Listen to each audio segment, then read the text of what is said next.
Good afternoon, everybody. It is Friday, April 19th, 2024. This is a regular meeting of the Commissioners of the City of Rehoboth Beach. We are live at the Commissioners' Room, second floor of City Hall. Glad to have everybody here. I'd like to call this meeting to order at 2:01 p.m. If you would, please rise and join me in the Pledge of Allegiance. I pledge allegiance to the flag of the United States of America and to the republic for which it stands, one nation, under God, indivisible, with liberty and justice for all.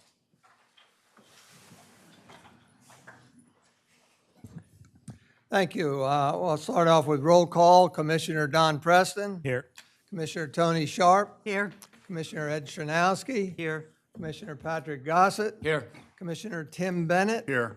Commissioner Bunky Markert. Here. Mayor Stan Mills is here. We have a full complement of the mayor and commissioners, and therefore we have a quorum and are able to formally conduct business today. I'd also like to identify staff members here that are helping us run this meeting. In the very back is Margaret Carson, Executive Secretary. Raise your hand higher. There you go. Matt Janis, Building and Licensing Supervisor. City Secretary Ann Womack. Interim City Manager Evan Miller. On my right, Alex Burns, City Solicitor. Chief Keith Banks in the front row there. Is there any other city employees that I've looked, city employees. There's a lot of city employees, the staff. Very good. With that, I would like to thank everybody for being here. Thank you to those that are watching virtually. Also, thank you to those that are here in person. As usual, and those that are frequent attendees know that the agenda contains certain topics in which we will solicit your feedback. If you're interested in talking on an agenda topic that's on our agenda, raise your hand, come up forward. We'll invite you up and give your name in relationship to the city, and then we'll receive your comment. For those that want to make comments on any topics that are not listed on the agenda, that's saved for near the end under citizen comment toward the end of the agenda. And so that, again, is for topics that are not on the agenda that we are welcome to receive items. There is today we have a lot of business, and I do have I'm sorry, I'm imposing a 3-minute time limit on discussion. So if you've got something to talk about, please plan it ahead and be able to fit it in a 3-minute time window. With that, we have presentation. Let me mention support documents. Documents that support our agenda topics are embedded into the agenda when they're completed a sufficient time in front of the meeting. So we've got approximately 200 pages of support documents embedded in the agenda so that you can see exactly what we're working from up here. With that, we're going to go to the next item of business, which is presentation of a proclamation recognizing National Public Safety Telecommunicators Week. We have some members that are going to join us up here. Patrick? Sure.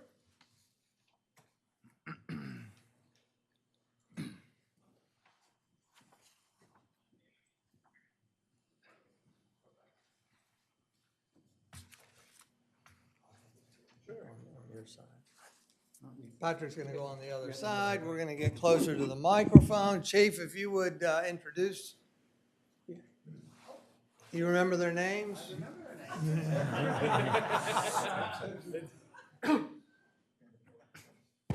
Well, good afternoon, and thank you all for being here, and Mayor, for putting this proclamation together. We certainly appreciate it. I have a great group of young men and women in our department. For you that don't know, that is where we dispatch police, fire, and ambulance, and that's very unique.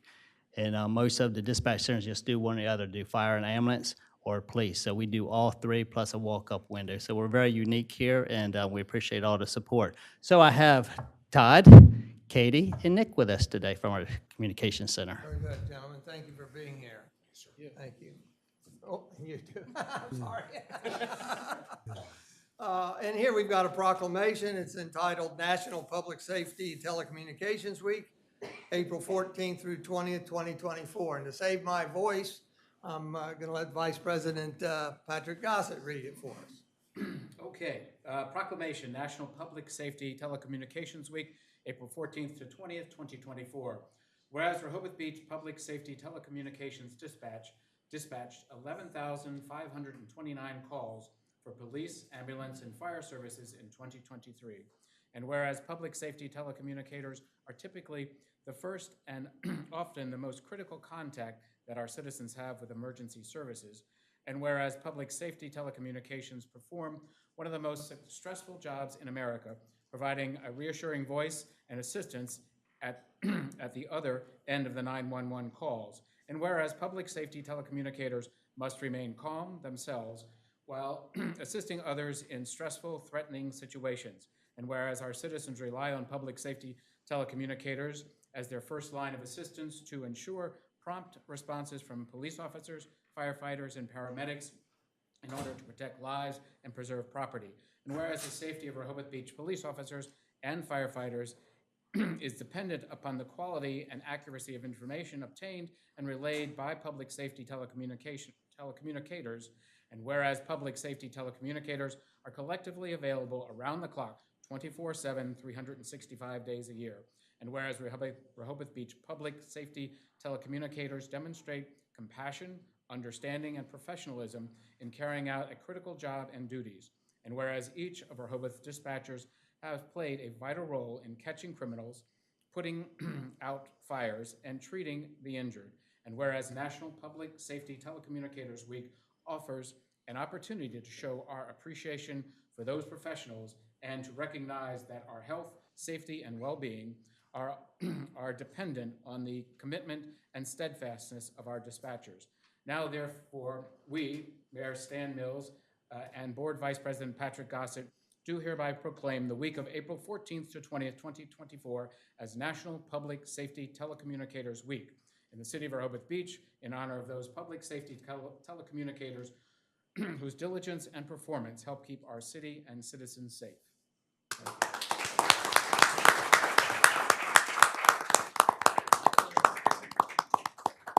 Photo op. I have to say, for me, it is very comforting knowing that we have our own 911 center here, that we can call up and maybe not even give a street name or address, but just the name of a business or residence and stuff, and these folks know exactly where we are. It's quite a bit different than being out in the county and needing specifics as to where to respond, but enjoy your service. Thank you very much. Thank you.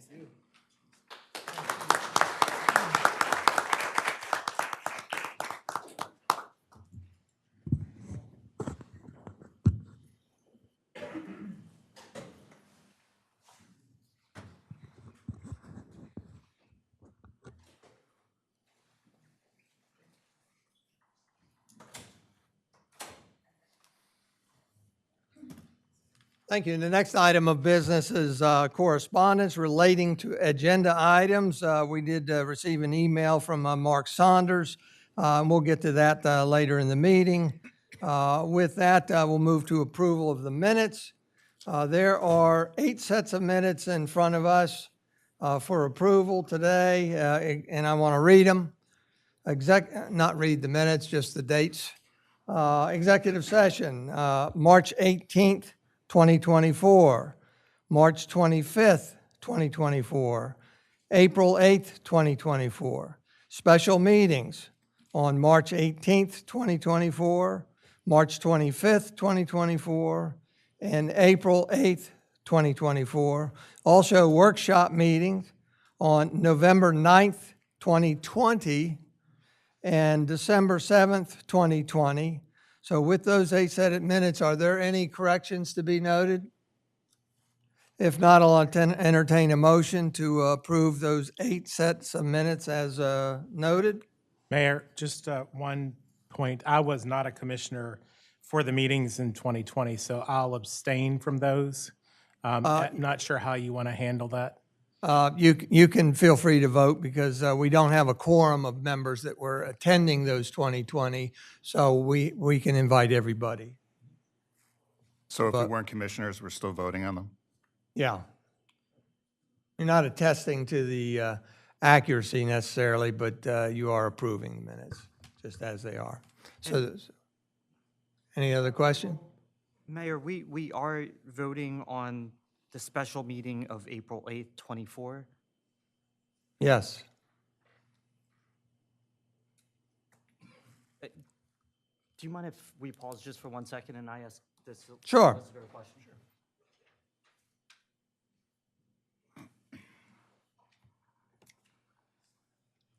Oh, jeez. I didn't know she printed it out because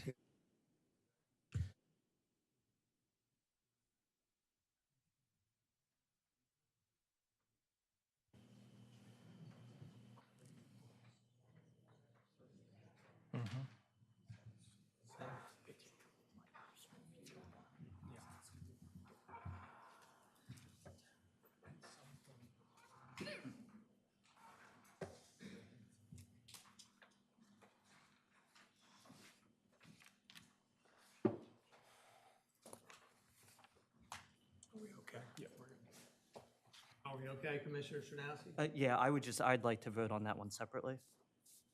April 8th, 24. Well, then make a motion for the 7 sets of minutes to start with, if you would. I move to approve the 7 sets of minutes that you've mentioned. Absent April 8th, 2024, correct? Correct, yeah. Oh, special meeting, okay. Do I have a second? Second. So we have a motion by Commissioner Ed Chernowski and a second by Commissioner Patrick Gossett to approve the following sets of minutes. Executive session, March 18th, 24, March 25th, 24, April 8th, 24, special meeting, March 18th, 24, March 25th, 24, workshop meetings, November 9th, 2020, and December 7th, 2020. Is there any further discussion? If not, all those in favor of approval of those 7 sets of minutes listed signify by saying aye. Aye. All those opposed? Abstain. I abstain. And when we have two, yes, ma'am. I've got to abstain because on the 2020 ones, the 2 in November and December of 2020, I could approve them. I could only approve the existence of the minutes, not the content. Well, is that what we're Can I do that? So this comes up time to time. There's a duty under the Freedom of Information Act that a public body has to maintain minutes. So there's a duty that the minutes are approved. So out of necessity, you can vote in favor of accepting the minutes even if you weren't there. We do not have a quorum here to even be able to vote on 2020. I hear you. I'm except for thinking. this- Except for this exception. I hear you. Okay, based on Alex's explanation, I'll vote aye. All right. So we have 2 abstentions, Commissioner Don Preston and Commissioner Tim Bennett, and otherwise we have 1, 2, 3, 4, 5 commissioners voting aye, and the minutes, 7 sets of minutes are approved. With that, Ed, do you want to make a motion on the other one? Or are you, go ahead. Sure. I move to approve the special meeting dated April 8th, 2024. Second? We have a motion by Commissioner Ed Chernowski and a second by Commissioner Tony Sharp to approve the minutes of the special meeting of April 8th, 2024. Is there any further discussion?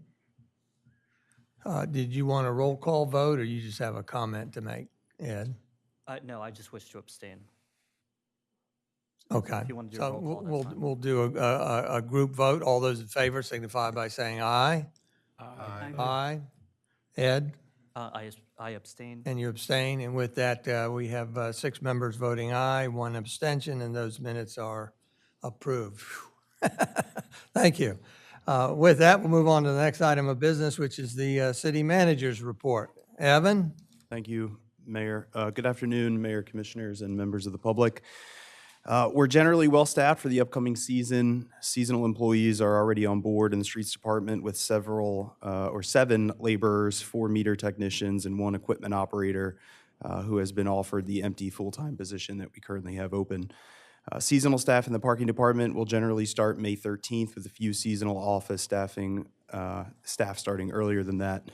The parking department has hired 16 seasonals in parking enforcement, 6 office clerks, 4 parking permit clerks, and 2 part-time data entry clerks. Training for our 10 seasonal police officers begins today and continues for the next several weeks. An update on the Beach Patrol construction project. This week, sewer and water lines, as well as the electrical lines, were installed for the temporary restrooms near Grenoble Place. Once trailers are put into place in May, the remaining pipes will be installed and service hooked up. Foundation work is continuing at the new facility site. However, the contractor is dealing with issues related to pile driving. The contractor, Delmarva Veteran Builders, has been unable to achieve the desired depth on some of the piles, possibly because of the presence of concrete debris. The contractor has been given permission to continue pile driving after 10:30 a.m. tomorrow. On Monday, soil boring and analysis will be undertaken to determine the cause of the issue, while pile driving is done to determine if additional piles and locations are warranted. The Delaware Solid Waste Authority will hold a special household hazardous waste collection event from 8 a.m. to 2 p.m. tomorrow at Rehoboth Elementary School. Residents can drop off household hazardous waste items for safe disposal, recycle electronics, and provide personal documents for shredding. All of these services are free for Delaware residents. For a complete list of what's accepted, please visit DSWA's website at dswa.com and click on the 2024 collection event schedule on the homepage.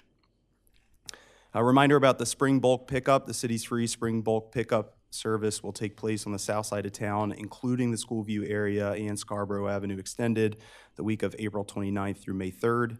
The following week, May 6th through the 10th, pickup will take place on the north side. Please check the trash and recycling page at cityofrehoboth.com for a list of acceptable and unacceptable items. Finally, on the State Road project, DelDOT completed an initial inspection of the State Road Sidewalk Improvements project this past Tuesday.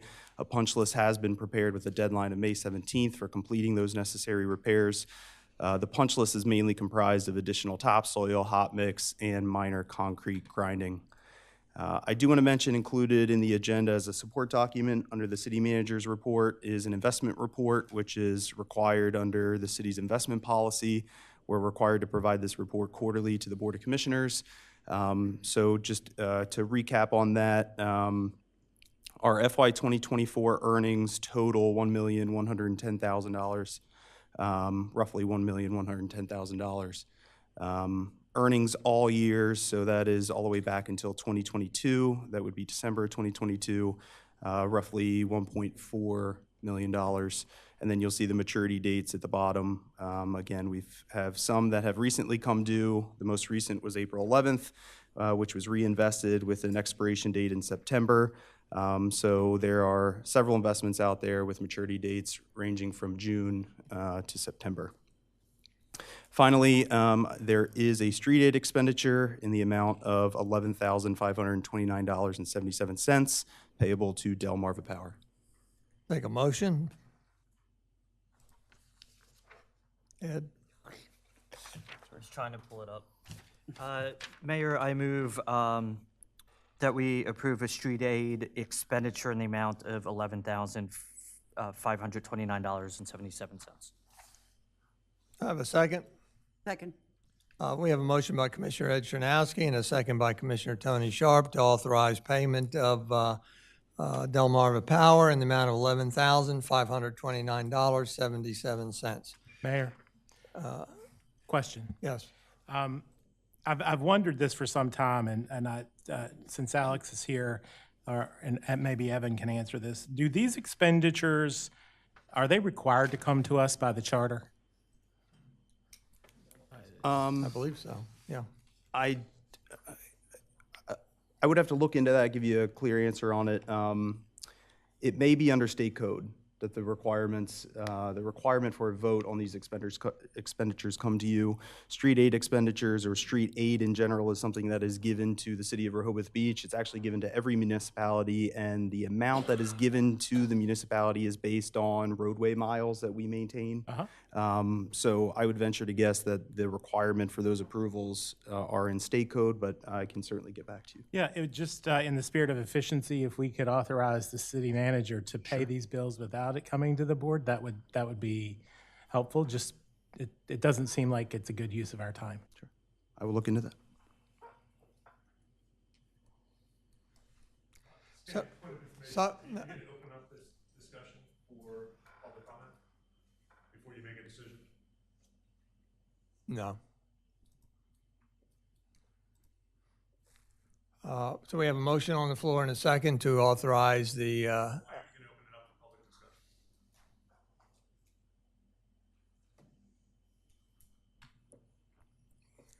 come ahead, you can come up here. You've got a 3-minute limit. A simple question, given the fact. Wait, Tom, wait till you're up here. Give your name and relationship to the city. Tom Gaynor, property owner, North End, South Rehoboth. So I have a question before you guys make any further budget decisions. And I think also the Cape Gazette has a question to all of you before you make any further budget discussions. But Alex, this actually is directed to you. Is Section 7A of the Elections Code in the Charter still valid as a direct budget correlation? And Don, if I could impose on you to pass those out to the other commissioners. Sure. I think the Cape Gazette is asking you for an explanation with regard to your budgeting and your spending and your decision processes with regard to material items. And I think everybody in this room deserves an answer before you proceed to any other material items. Thank you. The question to Alex was Section 7A of the Elections Code, is it still valid?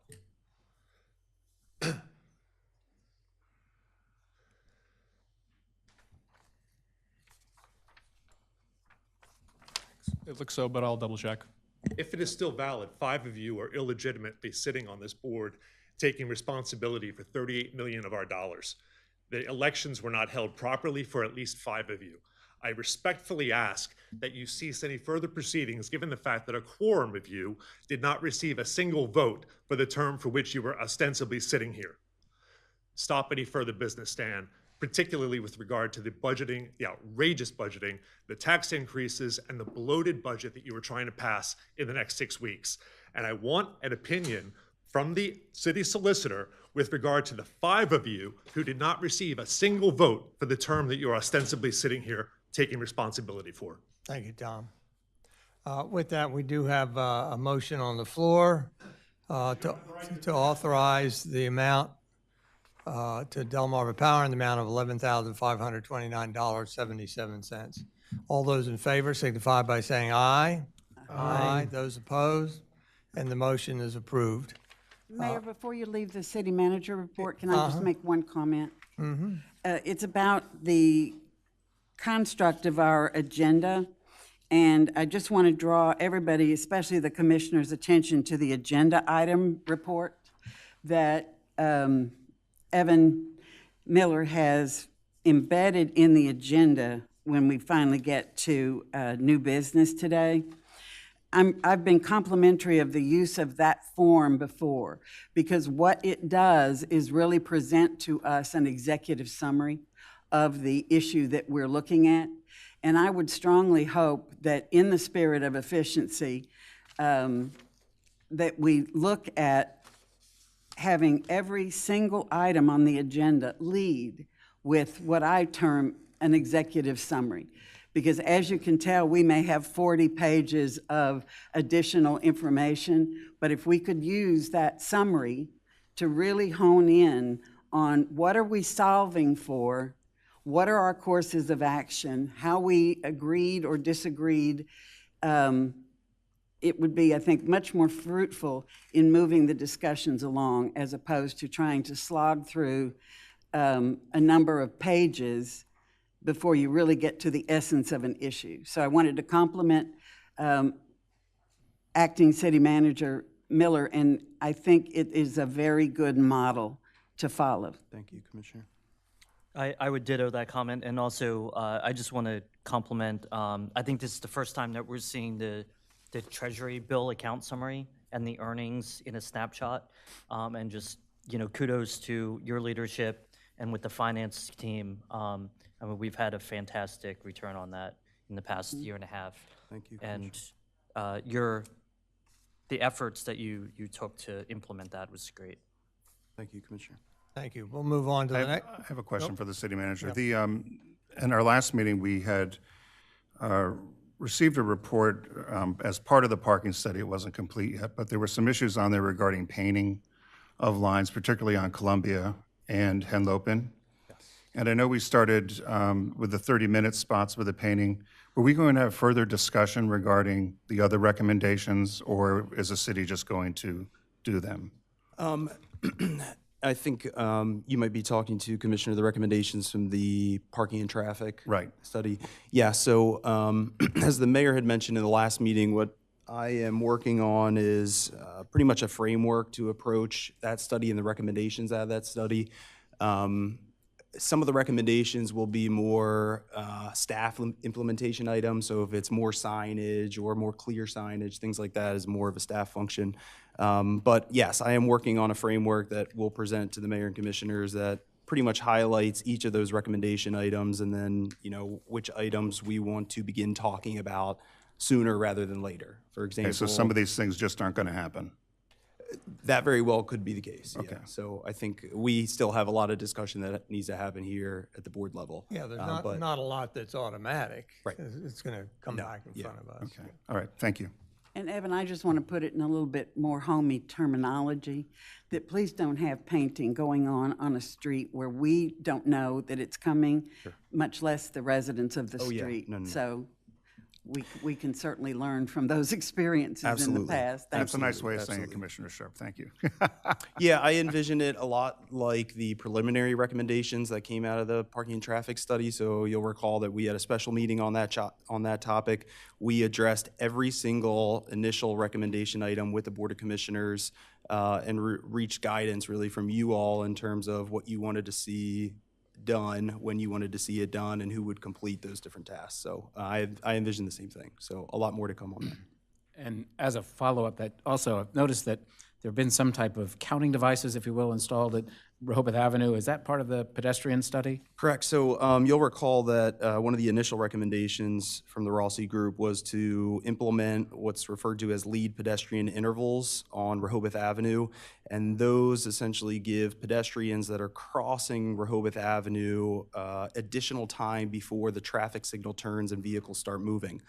DelDOT controls the timing of those traffic signals, and so we had put a request forward to DelDOT, and so they're currently conducting, DelDOT is a study to see whether or not it's something that they want to institute. So, And do we have any data back, or when will we have data back from them if they've made a conclusion or a recommendation, or?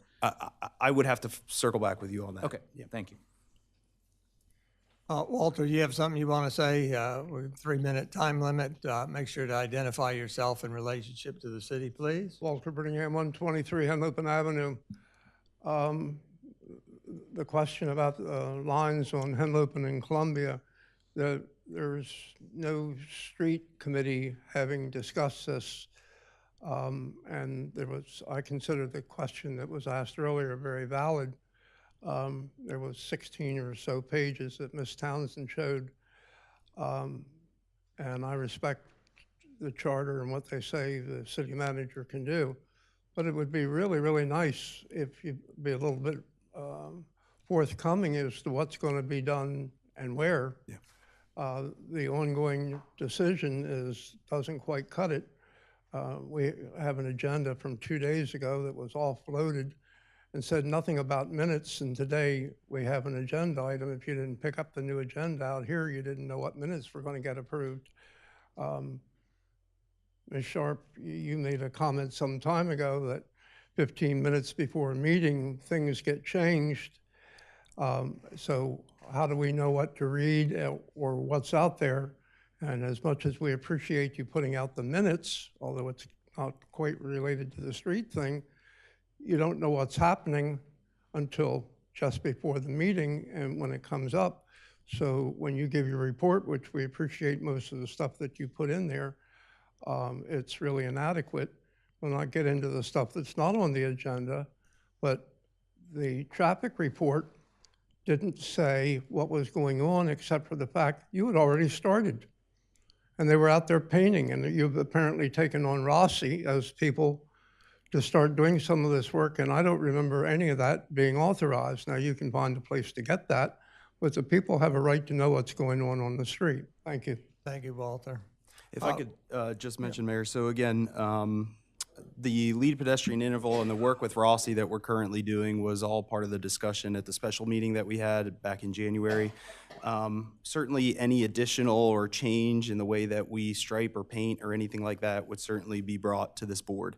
So that does bring up the King Charles pilot project. So I would like to just provide a brief update on that. So the crosswalk and the safety zone painting was done on King Charles and Stokely, and the King Charles and Newcastle intersections. The delineators that are part of that project that will be installed next week, that pilot project will be installed next week. And then the 30-minute parking stenciling is largely finished, plus adding that yellow line across each of those 30-minute spaces as well. So again, all initial recommendations that came out of the parking and traffic study that we had discussed in a meeting and received approval to proceed on that. So. Thank you. With that, we'll move to the next item of business, which is City Solicitor's Report. One more citizen comment about Pertaining to what? State Road, Del Dot, and also the That'd be fine, Suzanne. Yeah, I'll make it quick, I promise. We're timing it. Firstly, I'd like to express gratitude. Your name? Oh, sorry. Howdy. Suzanne Good, 1 Grove Street. I'd like to praise Del Dot for the significant improvement in pedestrian safety along State Road.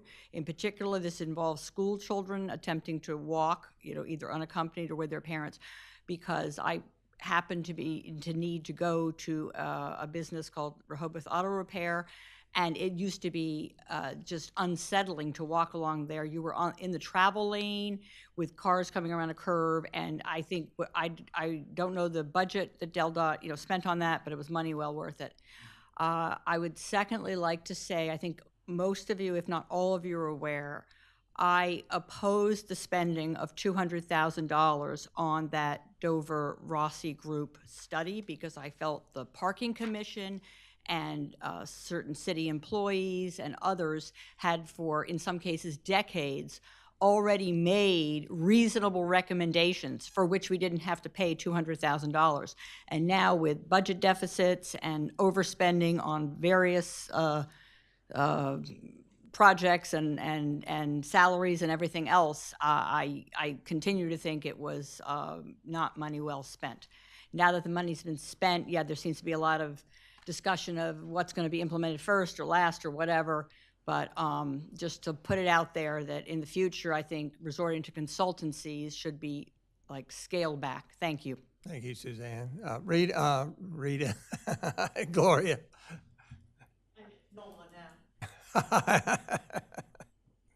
Gloria Walls at 34 Lake Avenue. I just have 2 simple little things. Evan, you are the current city manager. I'm the interim city manager, correct? Yeah. Could you possibly stay for less than $250,000? And the other question is, why are we not addressing Mr. Gaynor's question? That's something that Alex will have to study on and get back to everybody on. Thank you, Gloria. With that, finally move to City Solicitor's Report. Alex? Thank you, Mayor. Commissioners, members of the public. I just have a quick update today. No update on outstanding city litigation, but I've been tracking state legislation that's going through the process of being adopted or considered, looking at legislation that will impact the city. Senate Bill 23 caught my eye.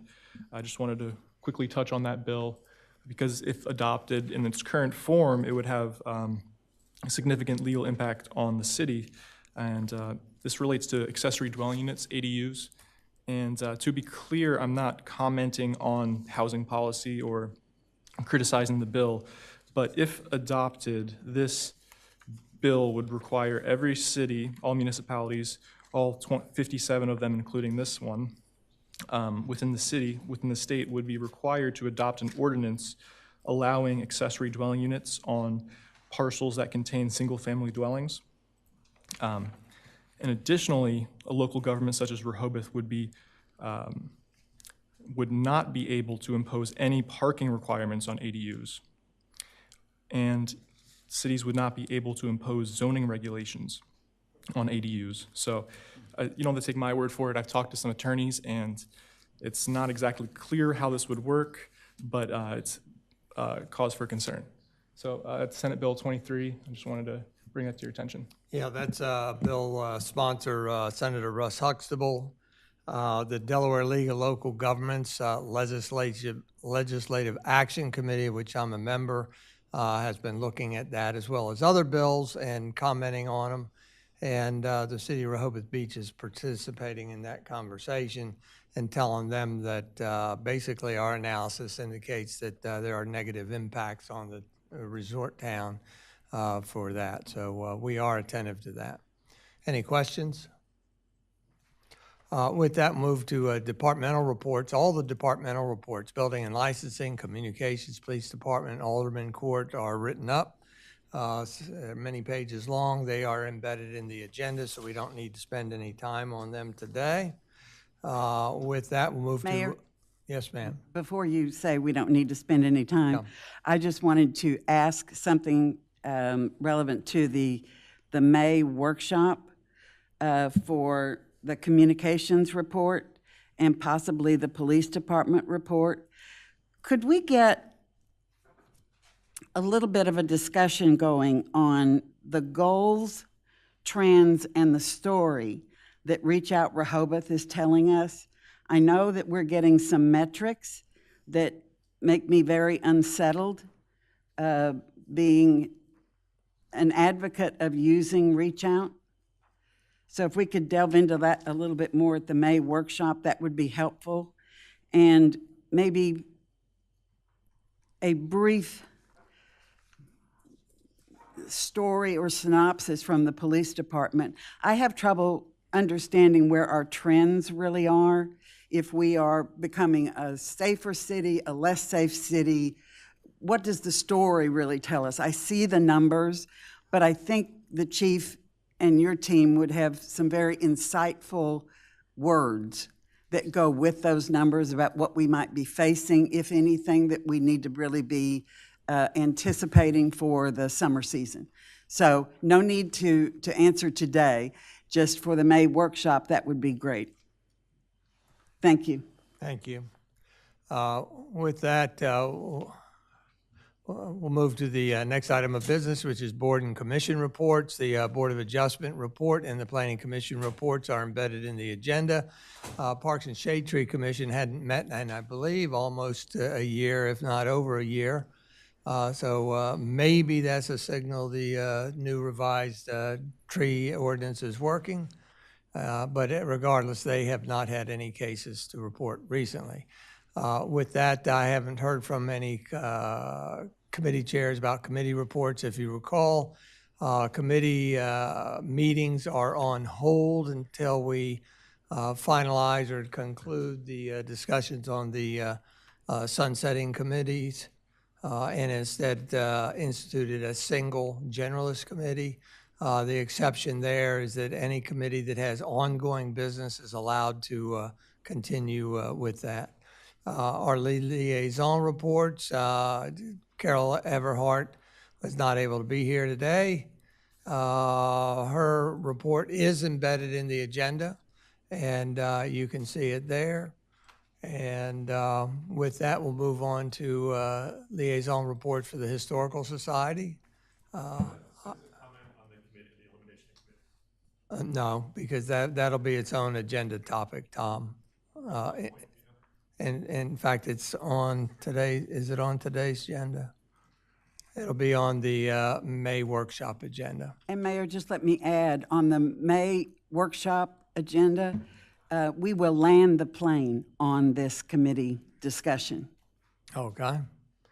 With that, the Historical Society, Heidi, you have a short report for us?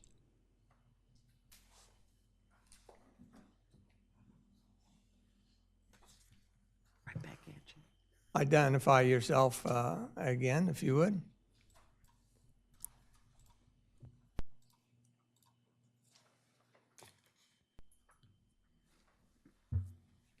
Hello, I'm Heidi Nastrom Evans. I'm the director of the Rehoboth Beach Historical Society and Museum, and I wanted to update you on the questions that you had the last time I was here. So I just have 2 slides. First is an update on the status of our strategic planning. We are working with DANA, which stands for the Delaware Alliance for Nonprofit Advancement, which offers Discover funding, which is going to cover 75% of the cost of our strategic planning. We've formed a strategic planning committee that is made up of board members Jackie Dolan, Jeff Freed, David Mann, Annette Stellhorn, Roger Truitt, and myself. I'm not a board member, I'm the director. And we expect to have a plan in place by September 24. The next item of concern from the last meeting is an update on the status of the Lovett diorama. The exhibit at the Rehoboth Beach Museum is scheduled from Memorial Day through Labor Day. We have a lecture series scheduled with a single evening lecture in June, July, and August, and weekly gallery talks on Friday mornings and Monday afternoons, and all of those events are available for people to sign up for on our website, rbmuseum.org, under events. And then members of the museum board of directors and city council share a vision, or some members of the city council, I don't know if all the members of the city council, share a vision with Mr. Lovett of permanently exhibiting his diorama in the rail depot. And I've had a conversation with Carol Everhart of the chamber, and she plans to add it to her May 2nd board meeting agenda, and said that if any commissioners want to attend that, they're welcome to do that. So that's my report. If anybody has questions, let me know. Thank you, Heidi. Mayor, I have a question. In our package, there is a liaison report on this. And in there, it says there was a brief, at the confidential session, the Lovett MOU agreement was unanimously approved, and there was a brief discussion of the grant award by the city, which was less than requested. I have a question for the city manager. Evan, have we gotten a fully completed application from the Historical Society? Yes. Yes? Yeah. I turned that in December. Okay, thank you. Thank you, Heidi. Thanks. With that, we'll move on to the next liaison report, which is for Rehoboth Beach Main Street. Commissioner Stronowski, you are the liaison. Yes, we've got Dan Slagle, Executive Director, and I think that's the only one coming up. Board President Dick Byrne is also here if needed. Good afternoon, Mayor and Commissioners. I'm Dan Slagle, Executive Director of Rehoboth Beach Main Street. I'll keep this short and brief for you. I just wanted to talk about our event for this weekend. We have the 24 runway fashion show for Sunday, April 21st from 4:30 to 7. Everyone is welcome to come out and see the latest fashions from our downtown boutiques. It is going to be an amazing event. We're very excited about it. Also on June 8th, we have our annual Margarita Crawl. It is from 1 to 4, and that is on Saturday again, June 8th. I have followed up with Chief Banks regarding any issues with the gumbo crawl, and he had no concerns. We have also been in contact with Chief Banks regarding the upcoming margarita call, and we will continue to coordinate with the chief to ensure the safety of the community during this event. Thank you very much for that. I'm pleased to report to the commissioners on the progress we have made on elements of our strategic plan. Development Committee has already achieved its fundraising goal for 2024 with a $20,000 donation from a major donor who wishes to remain anonymous. So we're very proud of that. The Organization Committee, addressed in 2024 work plan, developed a new performance management policy as well as an events management policy, which were approved by the board. The Design Committee continues to work with the post office staff and the state and county staff regarding the post office project. We have an upcoming meeting with the Congresswoman from Rochester staff regarding the federal support for this project. We also we really appreciate Commissioner Gossip supporting as the commissioners as the liaison for this project. So thank you, Commissioner Gossip. Along with the Purple Parrot, RBMS hosted a very successful gumbo crawl. This event was sold out with 1,000 people attending who stopped, ate, and stayed in town. We received much positive feedback from our local merchants on this event. Following up on the RBMS committee to the city regarding the canal dock, the Economic Vitality Committee will meet with the water taxi this coming week to discuss expansion of the current water taxi schedule. Okay. This week after next, I will be attending the Main Street USA conference in Birmingham, Alabama, where I will co-chair with the executive director of Steamboat Springs, Colorado, Main Street, a session focusing on seasonal economies. Any questions? Commissioner, thank you very much, Dan. You're welcome. Appreciate it. Congratulations on your fundraising. Thank you. That's terrific. With that, we'll move to the liaison for the Cape Henlopen Senior Center. That's also Commissioner Chernowski. Thank you. If I could just, I might have missed this. As I was driving down Rehoboth Avenue today, all the folks from Rehoboth and Bloom were out there planting. So it was a beautiful thing to see and welcoming for the spring season. I also just, Dan mentioned that in the beginning of May, he's going to be in Birmingham, Alabama for the National Main Street Conference. And I just want to recognize that Main Street in the Rehoboth Beach downtown Main Street is so well respected within the state and nationally. Dan Slagle and Rehoboth Beach Main Street was selected to lead a few seminars on coastal communities and tourism in downtown areas. So I think I just want to commend them on that. I think it's great that our little town is being recognized at that level. Going on to the Cape Henlopen, getting tongue-tied today. Cape Henlopen Senior Center. I have nothing new to update. All right. But I did speak to the treasurer today, and they're planning on being here at the next meeting to present big plans, from what I'm told. So stay tuned. Sounds good. Thank you. With that, Commissioner Gossett, you're the liaison to the public library. I know we have the topic on later. Do you have anything separate? We have Lauren McCauley here, the librarian, who will be happy to give us our monthly update on activities at the library. Thank you, Mayor. Thank you, Commissioners. It's good to be here today. And as far as updates go, we just got in a big order of fiction and nonfiction books for adults and kids that we're getting into our collection. Coming up next month on Saturday, May 18th, the Brandywine Valley SPCA is coming back to the library to do another adoption event in our breezeway. So they'll have dogs and cats that are available for adoption. And we're also partnering with Pet Once again. They supply us with gift cards to give to the first several families that adopt pets. So that's us. Very good. Thank you. Any questions? No. Thank you. Thank you. Thank you very much. That, we'll move on to the first item of old business, which is consider authorizing a license agreement for an awning to encroach over public space at 123 Coast, 2nd Street for Coast Hotel. I guess, Evan, I'm going to turn it over to you. There are 2 license agreements in here, and there are 2 sets of drawings.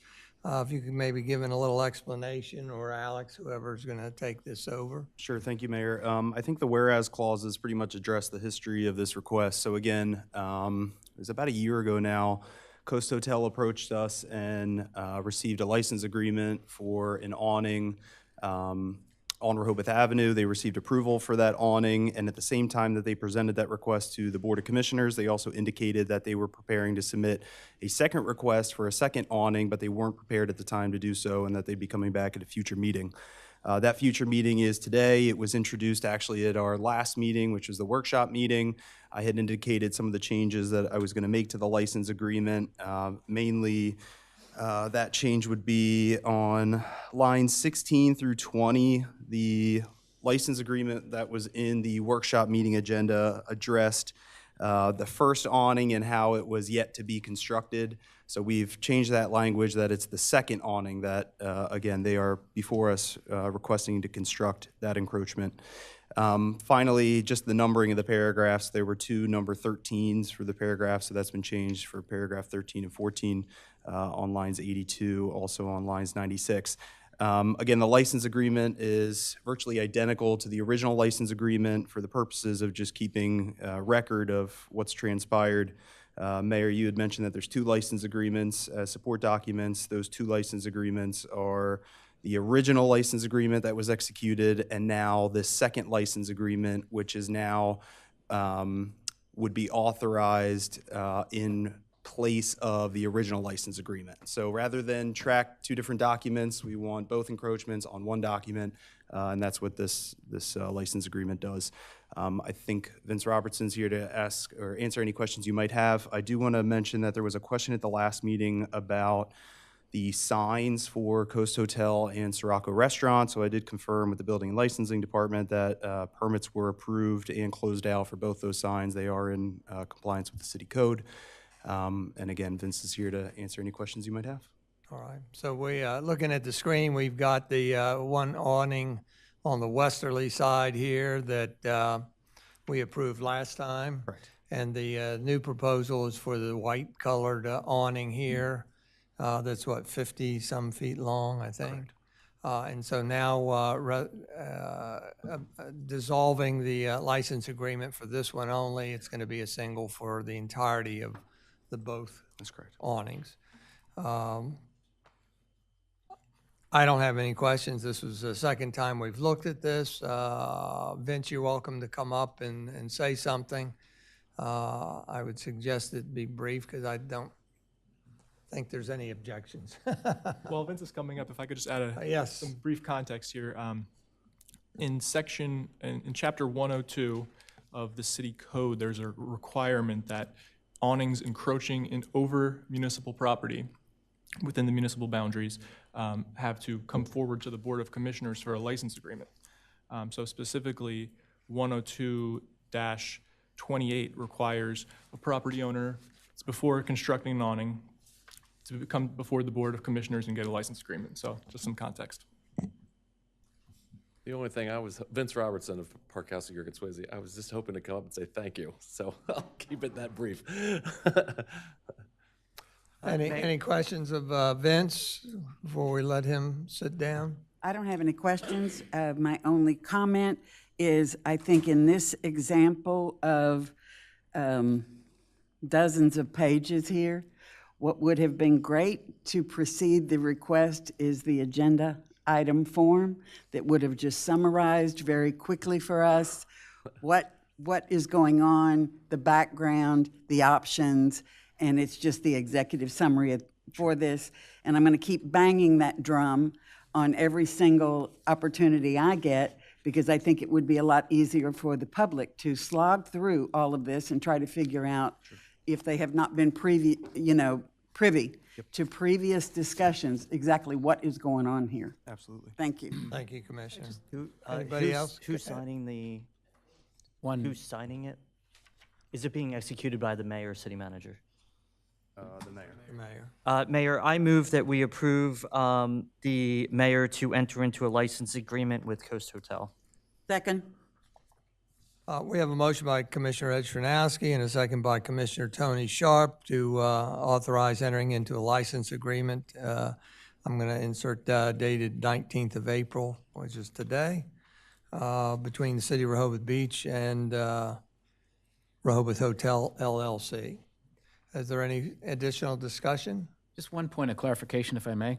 On line 55, it speaks about if either awning is destroyed by license, act of God, et cetera, license may repair or replace the awnings. Is that understood that that awning would be of the same size and dimension? Would that be understood, or? What line was that again, Commissioner? I'm sorry. I'm sorry, line 55. It says licensee may repair or replace the awnings within 90 days. But is it understood as part of the contract that that would be replaced with the same size or structure? It's understood from our side that that's what that means. Anybody else up here? Walter? Walter Birmingham, 123 Henlopen Avenue. As I finished the last meeting, I made note about problems that the fire company had, and they've apparently been whitewashed away as a result of moving sprinkler drains, private agreements between Harvey Hanna or their companies about encroachments over the fire company lot, which kind of just went away at the last minute when they had a meeting and didn't disclose to anybody the terms of it. But I'm still asking the same question, and I asked the comptroller of the city of Rehoboth Beach about it, and I raised the issue, did we ever get paid for the parking for the construction vehicles all through last summer? Did we ever get paid for Walter, it? respectfully, that's It not is off subject- on topic. It has is nothing to do topic with this because lease now you have agreement. clout, because the next thing they're going to come in is about the extra rooms. They're trying to get squeaky clean. Did we ever get paid? It has nothing to do with this lease agreement. Another cover-up, Mr. Mayor. Thank you. If I could just make one comment about the question about the disrepair or demolition. So I think one of the benefits of the license agreement is that we detail the exact size of the encroachment. So that's the height, the width, how far above the sidewalk the awning is, and how far the awning extends above that. So we call out, a lot of the measurements, and then certainly the documentation that's included in the license agreement too. I do know that, there's also a line 56, 57 about if the licensee fails to repair or replace the awnings to the reasonable satisfaction of the city manager. The license agreement here shall cease and come to an end. So that's understood. Yeah, I'm fine with it. I just think if we approach this again in the future, the simple addition of a sentence of, let's say, a replacement awning must comply with all city regulations in effect at the time of the replacement. Sure. So if we update these or something of that nature, but it's fine for now. Thank you. Thank you, Commissioner. So where are we? We have a motion and a second on the floor. Is there any further discussion? If not, we'll do a group vote. All those in favor signify by saying aye. Aye. Those opposed, and the motion carries unanimously. Thank you, Vince, for being here. Thank you. Have a good afternoon. With that, we'll move to the next item of business, which is to consider adding a new section in Chapter 92, Automobiles, Vehicles, and Traffic, on penalties for the use of certain electronic communication devices while driving. Evan or Chief? Thank you, Mayor. I'm actually going to turn this over to Chief Banks and the City Solicitor. Great. Thank you. Good afternoon, Mayor, Commissioners, and general public. Thank you all for being here. Today, we're here to consider adding a new section in Chapter 92, Automobiles, Vehicles, and Traffic, on penalties for the use of certain electronic communication devices while driving. It's also at times referred to as the cell phone law that's been in effect for some time in the state of Delaware. In 21, I think they made it a primary offense. What the section will do for, what it will do for us is no person shall drive a motor vehicle on any highway while using an electronic communication device while such motor vehicle is in motion. So why is this needed? Quite honestly, it's for efficiency at this point. Currently, we're having to write that section, because we don't have it, into state court. So we have to, if there's a trial that's needed later on, we have to go to state court, JP2, out on the highway in Lewis. Our Alderman Court can handle it, so just makes it more efficiently. And the ordinance itself parallels the same as the state. So there is no change except, again, the efficiency of it. Thank you. And I'll just add the parallel between the state penalty and the city penalty is required under the charter for all motor vehicle offenses, so that's the reason it mirrors the state. Any questions by the commissioners? We've talked about this before. Any members of the public like to comment on this specific proposed amendment to the ordinance, Chapter 92? If not, we'll do a vote by the commissioners, a group vote, after I get a motion in a second. Mayor, I'd like to make a motion to move to adopt an ordinance to amend Chapter 92, Automobiles, Vehicles, and Traffic, Article 28, Racing and Careless Driving of the Municipal Code of the City of Rehoboth Beach, 2001, as amended by inserting a new Section 92-246 relating to regulating the use of electronic communication devices while driving. Second. We have a motion by Commissioner Patrick Gossett and a second by Commissioner Tony Sharp to amend Chapter 92, specifically by inserting a new Section 92-246 relating to regulating the use of electronic communication devices while driving. Is there any additional discussion? Are there any members of the public like to comment again? Nope. With that, all those in favor signify by saying aye. Aye. Those opposed? And the motion's carried unanimously. Thank you, Chief. Thank you. With that, we'll move on to the next item of business, which is to discuss and possibly consider request by Rehoboth Beach Public Library Board to modify deed restrictions relating to the land commonly known as the location of the Rehoboth Beach Public Library, and more specifically as described in the agenda with the tax map parcel numbers, as noted, in order to reconfigure the interior space. We have support documents in front of us for this topic. A draft Rehoboth Beach deed restrictions agreement that's in a red line version.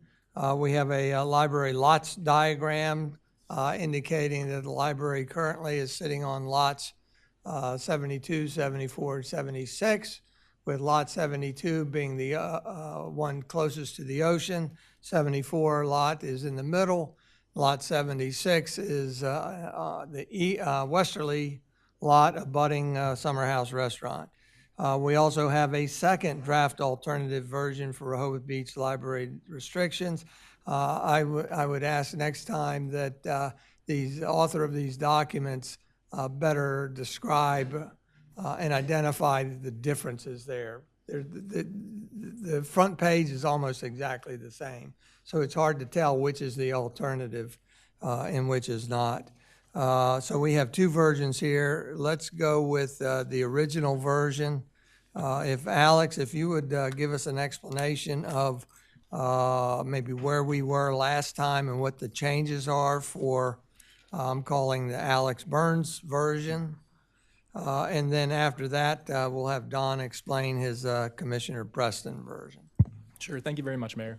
I won't go through the entire document because we've spoken about this many times at this point, but I'm happy to go through all the changes. Recall this dates back to the early 90s. There was an agreement between the city and the library, and now the library has come forward and requested a modification of that arrangement, and this agreement addresses those latest conversations we've had with the library. So starting at line 52, you'll see a red line edit. I'm not sure if you can pull that up there, Ann. Essentially, that's just moving the sentence that states, moreover, the parties intend that the library shall be operated by the library, which is a local library board, and the library shall not in the future be operated by a different library entity, including a county or state library entity, without the prior consent of the city. And that sentence was moved to line 87, not to change the content or the substance of the document, but to just have some more teeth to that language. That was added to paragraph 2, starting on line 82. The next edit would be line 85. I added the word "and visitors" to clarify that this relates to the citizens, residents, property owners, and visitors of the city of Rehoboth. And to the extent that there's a reasonable question as to what constitutes a library service or a public library, the city's reasonable interpretation of said terms and conditions shall control. I know that's an item we spoke about at the last meeting, and that language, I added that language because I've seen some cases where there's been disputes over what is a library service. For example, there was a recent case, New Covenant Presbyterian Church versus the Lewis Library, and whether a free library stand that looks like a mailbox is a library facility. That's what I was addressing there. The rest of the edits are mainly, Alex, yes. before you move from line, you're around 87. Sure. Line 87.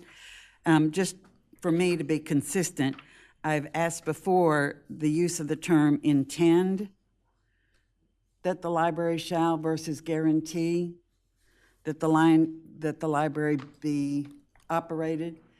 That's at line 87? Yes.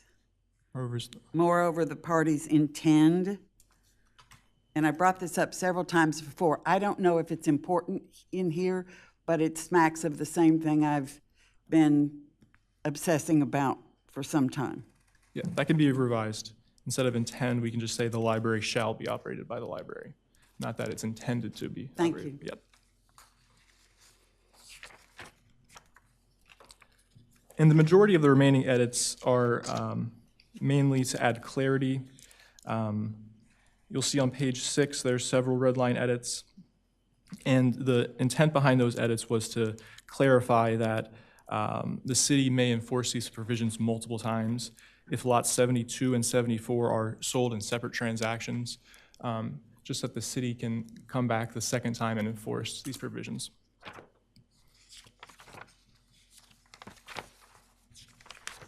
And then going to page 10, starting on line 250, I clarified that this is a 501c3 we're dealing with here.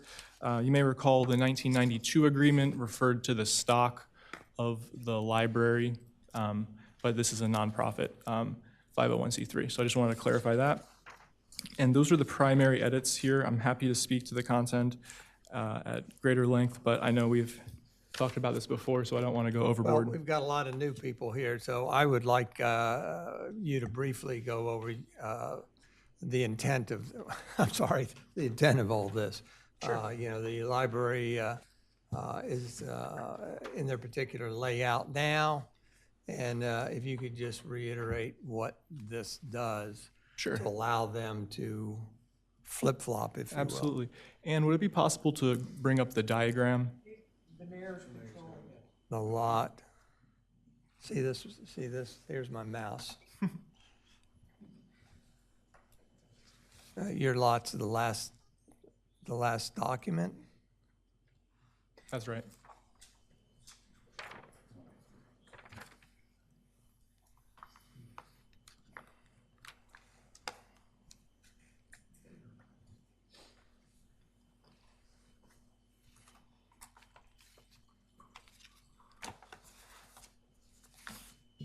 Goodness gracious. Got 100 more to go. Whoops. You have a page number that map is on? That's all right. I can speak to it without. Page 21 ago. What? The 21, are you talking about? The map, the page number that the map is on. Somewhere between page 67 and 108. That's all right. I can start speaking to the agreement before On you get there. 87, Mayor. So going back to 1992, the city owned Lot 76. The library owned lot 72 and 74, there we go. And the city conditionally conveyed lot 76 to the library in exchange for $1, so long as the library agreed to use lot 76 exclusively as a public library. And 2, the library agreed not to transfer or lease lot 76. And if the library violated either of those conditions, the library parcel 76 would transfer, or the term would revert back to the city.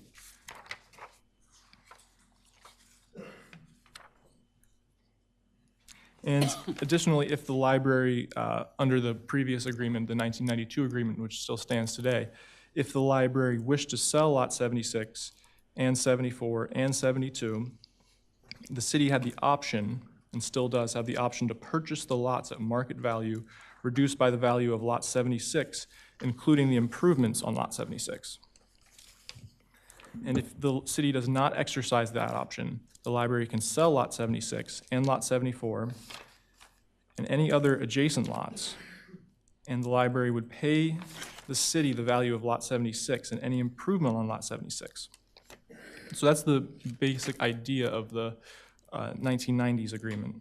And so under this draft agreement, this library has proposed modification of this relationship such that the city would, under the proposal, the city would release the restrictions on lot 76 that were set forth in the 1992 agreement, so long as certain conditions and restrictions are imposed on lot 72 and 74. If the library wished to sell lot 76 alone, it is proposed, the city would have the option to purchase lot 76 at market value. The other restrictions on lot 76 would generally be released. So under the new agreement, the draft agreement, the library agrees to use lot 72 and lot 74 exclusively as a public library as defined by the city, which is something I touched on earlier.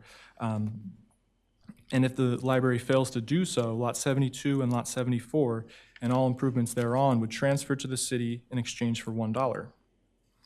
And the library also agrees not to transfer or lease lot 72 or lot 74 or any improvements thereon. If the library violates this condition, lot 72 and lot 74 and all improvements thereon would transfer to the city in exchange for $1.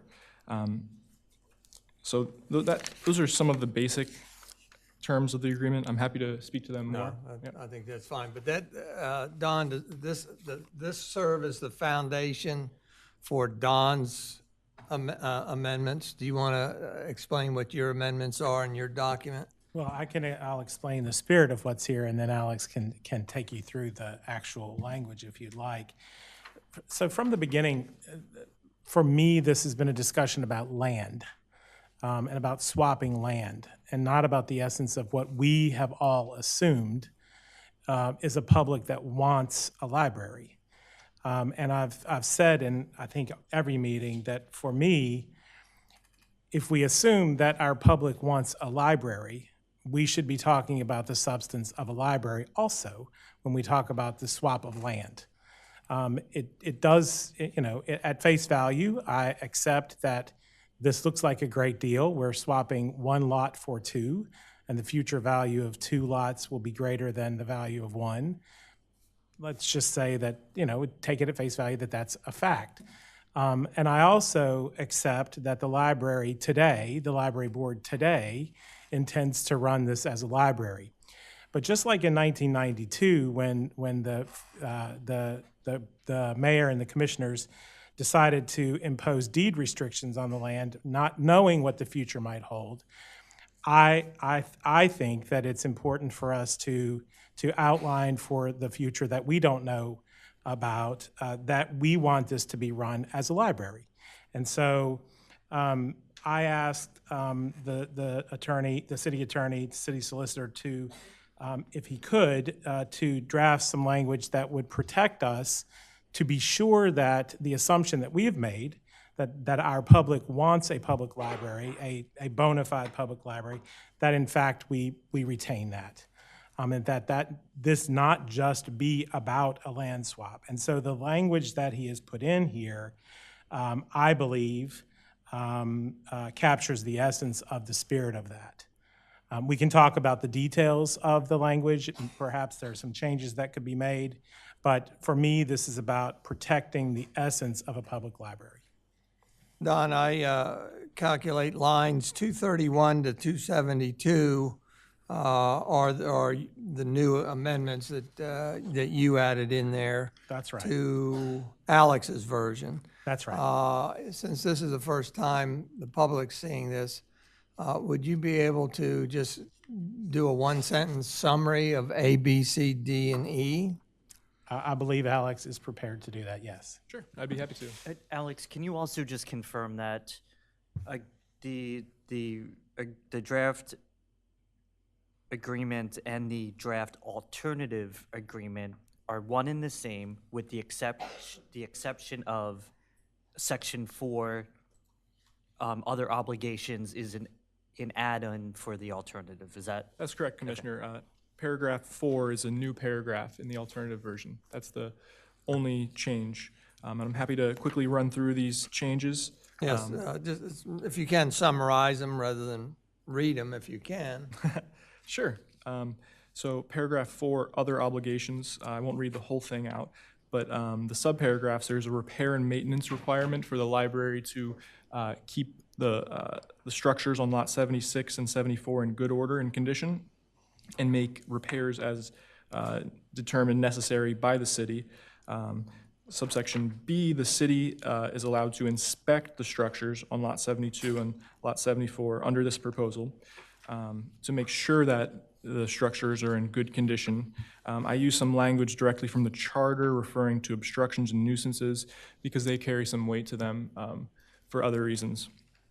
I also included the request of Commissioner Preston, language speaking to the library collection, using language from the American Library Association, which defines what a collection assessment is, and that a third party could carry out an assessment of the collection at the city's sole discretion, and that the library staffing levels would remain at least half of what they are today. And essentially, the effect of these subsections is that if they are breached by the library, the city may provide written notice of the breach, allow for a cure period, and thereafter the library must prosecute, they must attempt to cure the condition, and if not, the lot 72 and lot 74 and all improvements thereon will be conveyed by library to city in exchange for $1. So that's the general idea there, but I'm happy to speak to it more if needed. Has the library and their counsel received a copy of this? They have received a copy of this. They'll be speaking and responding shortly. Any commissioner comments on this before we invite up the library? Only thing I'd like to comment on, and these changes were a result of a conversation that we had last meeting, and asking Commissioner Preston to express his concerns and specific details of what he wanted to provide with regards to conditions to the library of meeting this. And I thank you for your work here and the city solicitor's work on this. But I just go back to the fact to remind individuals that the city does not own the library. The city does not own the land that the library is on. The city does not own the building that the library is on. We really, I feel that there is certainly a great need for a library in the city. It makes part of the community, as does the post office, as does the fire department, et cetera. But again, we do not own or operate those facilities. And I think some of these terms would be addressed by our city code, also by the state of Delaware and their operations of libraries.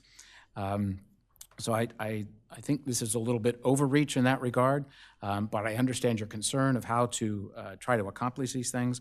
But at the bottom line, if there is a breach in the contract, it basically comes down to, as I see it, the city has the option then to run the library, or to close the library, or to sell the property. And I don't know that we, as a city, are equipped to do any of those, except perhaps sell the property, but that would defeat the purpose of having the library in the city. So I'm kind of catch-22 in that regards, that I think there needs to be some trust, some confidence in the fact that the library has been operating for almost 100 years in the city, and to keep that going forward is purely the aspect and the goal and what is outlined in the incorporation documents of the library, the 501c3.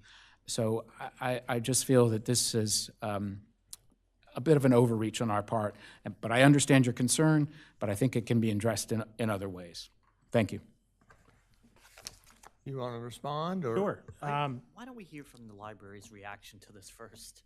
Well, if I'm fine with that, sorry, I but didn't Don, would you? But Don, this is Don's authorship. Do you want? Patrick, I understand the point about potential overreach, and maybe there can be some changes to the language. I think it's important for us all to remember, and some of us attended multiple of the public meetings that the library had of the task force. There's a principal mission of the library board right now, which is to build a new library out of the city of Rehoboth Beach, a much larger library, and you know, from my perspective, fully support this objective. What I don't want to have happen is for our library then to become a less important library in the course of the running of these libraries. Because this has been about a land swap, and we've rarely talked about the essence of a library, it has concerned me and still does concern me that we protect what we have in this town for the people who live and pay taxes in this town. So I understand that we don't own the land, we don't run the library, but this is our one chance when the library board is asking us for something to ask back, that we protect the essence of what we believe the citizens of Rehoboth Beach want. That's all this is intended to do. If we want to pare back the language, I'm fine with that, but I do believe we need something in here that protects us. Thank you, Don. Before I go to the library, I just want to reiterate, I think it's important that the very first support document is the original version that has had a few red lines that were pointed out. And the third support document, it says draft alternative version. That's the same foundation as the original, but lines 231 to 272 were added per Commissioner Preston's recommendations. With that, we'll go to the library. Anybody would like to offer your opinions on one or both of the agreements and see if we're able to move forward? Well, I'm Kay Wheatley, President of the Rehoboth Beach Library Board of Commissioners, and I think I can make this quite easy. One, we are continuing and will continue and have always in the past guaranteed that we will have a library downtown. That has not changed. However, I also want to thank you all for considering our proposal for the restrictions that are currently in the agreement for Lot 76. But over the past few months, I think this started in November, through discussions with the city, the library's original proposal, which was just to flip opposite ends of the building, has dramatically changed. And so at this point, the library board has determined it is no longer in the best interest of the library or its constituents to continue our discussion, and we are therefore formally withdrawing our application before the Board of Commissioners of the City of Rehoboth Beach to swap lots, to swap the agreement. You want to make sure we're clear. You're withdrawing your desire to flip-flop Right, or swap correct. lots, not withdrawing your desire or guarantee to stay in town. Correct. We have always guaranteed we're staying in town. We still are guaranteeing we're staying in town. We will simply look at other design options. If we can find one that works and we can afford it, that's what we'll do. If we can't, I won't swear we won't be back. But right now, we need to move forward. So we're withdrawing our request. All right. Thank you, Kay. Are there any members of the public? This is kind of new, but state your name and Tom relationship to Gaynor, the city. property owner, North and South Rehoboth. So Don Preston just gave you all a master class in leverage, and I hope every single one of you is paying attention. With all due respect, a guarantee vocalized here is meaningless without a contract to back it up. Don put in an amendment to back it up with a contract in order to protect the finances of the city of Rehoboth. That is the leadership that we have been crying out for the last 4 years. A master class in attention to detail and a master class in attention to leverage when someone comes in and asks for something from the city that potentially changes a contractual dynamic for the people in the city, that we think about how best to serve the people and not to just, as Patrick was insinuating, do a land swap without thinking about the implication of the opportunity for leverage to protect the people, which is your responsibility. Thank you, Don. Thank you, Tom. Jeffrey, yeah. Hi, Jeffrey Good. I'm at Grove Street. I'm going to approach this from just a consumer viewpoint.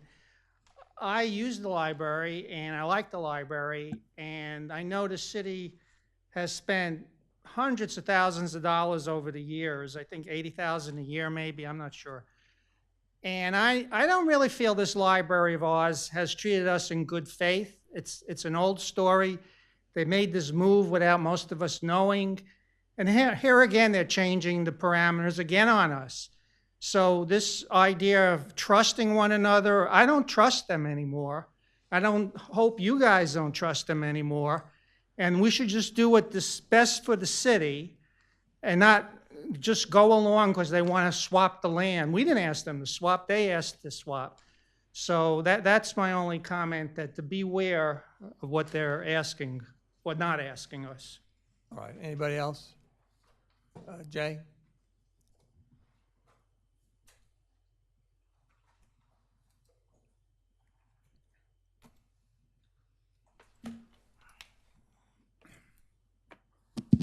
I'm Jay Legree. I live at 7 Prospect Street. This is the application grant. Are you Lauren?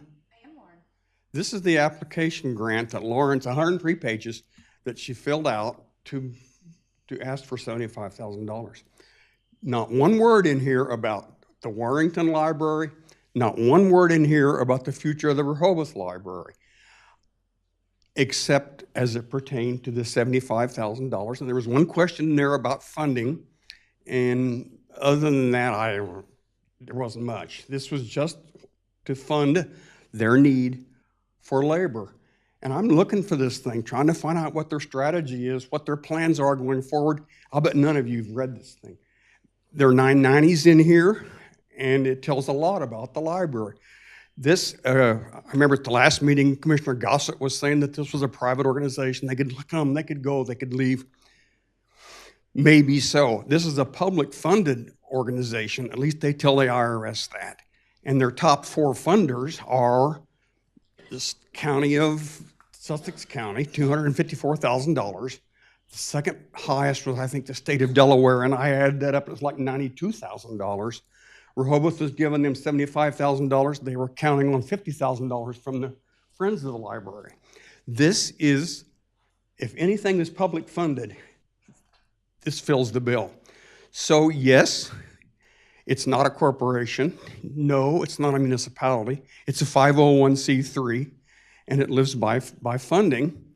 And I don't know, this subject of land swaps keeps coming up, meeting after meeting after meeting. Why are we continuing to talk about the swap and not talk about the library? I'm with Commissioner Preston. He has just rang my bell from the word go today on the things that he has said.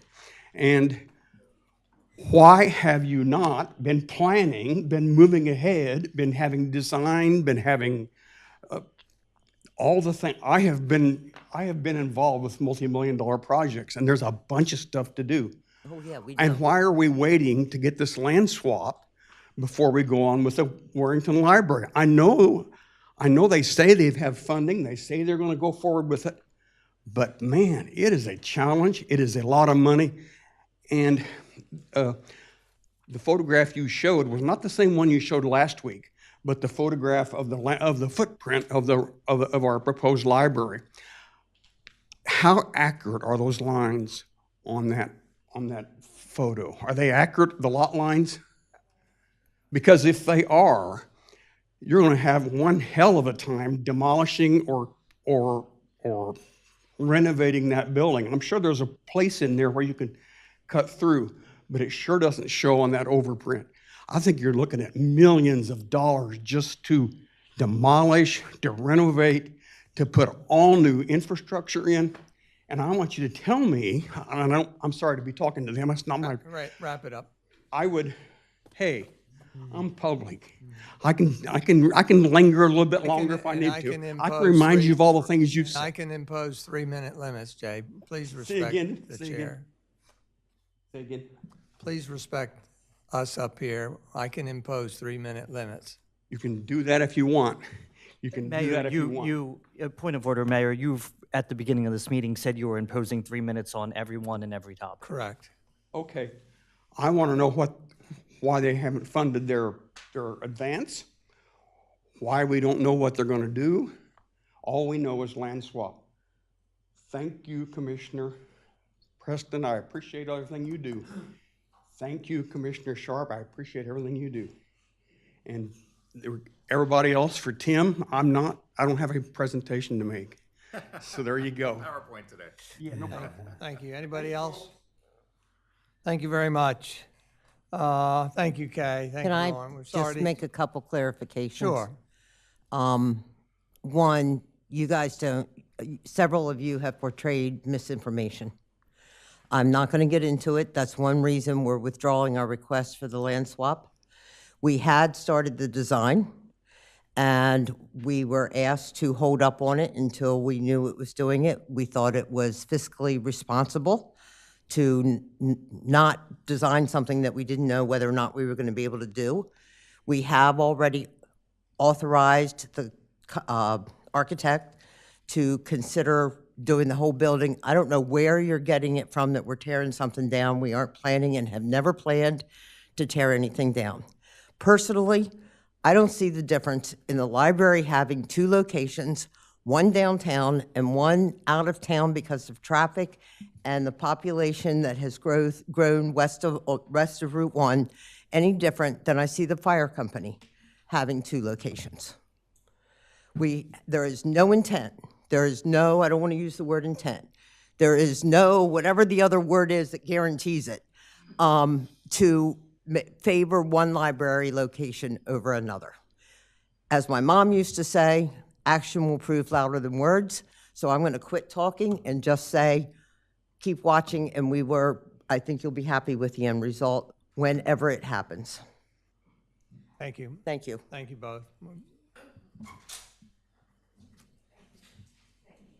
With that, move on to the next item of old business, which is consider recommendation by Planning Commission to the Board of Commissioners to amend Chapter 236 subdivision of land and site plan review by inserting a new section 236-8.2 consolidation of lots.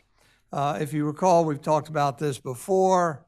There was a letter of recommendation dated January 12th by the Planning Commissioner to the Board of Commissioners making extensive recommendations for amendments to Chapter 236 as well as Chapter 270 to expedite taking a look at this particular section in front of us. We have divided it into Part A and Part B, if you will. So today is Part A. Because they are acting on subdivision requests and mergers and separations, and they need to get this resolved sooner than later. Do you want to give a quick explanation as to why we are here, perhaps? Sure. Thank you, Mayor. So this ordinance was presented in draft form at the April workshop earlier this month, and this ordinance relates to the consolidation of lots. Inserting a provision in 236 relating to consolidation of lots. And I can read the ordinance if that would be helpful, but hopefully this is pretty straightforward what we're doing here. We're just trying to put this back in the code. I know there's a representative from the Planning Commission. I'm not sure if you had any comments that you wanted to bring forward, but this was drafted by the Planning Commission. I did not draft this ordinance. Essentially, there's four subsections to this. A, there's 2 or more lots under common ownership shall be consolidated into a single lot when the multiple lots are utilized as one parcel as evidenced through the placement of a structure, structures, or other improvements thereon, or when the multiple lots are expressly consolidated to comply with the provisions of Chapter 270. B, no lots may be consolidated unless the lots are under common ownership. C, no permit shall be issued, that's referring to a building permit, when 2 or more lots must be consolidated to comply with the provisions of 270 until the owner of the lots has executed a lot consolidation affidavit provided by the city acknowledging the consolidation of the lots into a larger single lot, and the affidavit is recorded in the Sussex County Office of the Recorder of Deeds. D, lots consolidated pursuant to this chapter or previously consolidated consistent with the provisions of this chapter may be re-subdivided to their originally plotted lot configuration upon approval by the Planning Commission. And then there's some language there referencing 270-22A, but a more plain language way of explaining that is that if there's a 1,000 square foot triangle that can fit in with a lot, it doesn't have to comply with 270-22A1 or 2. And I know the building official is here if he wants to speak to the history of this at all, but I'm happy to answer any questions. No.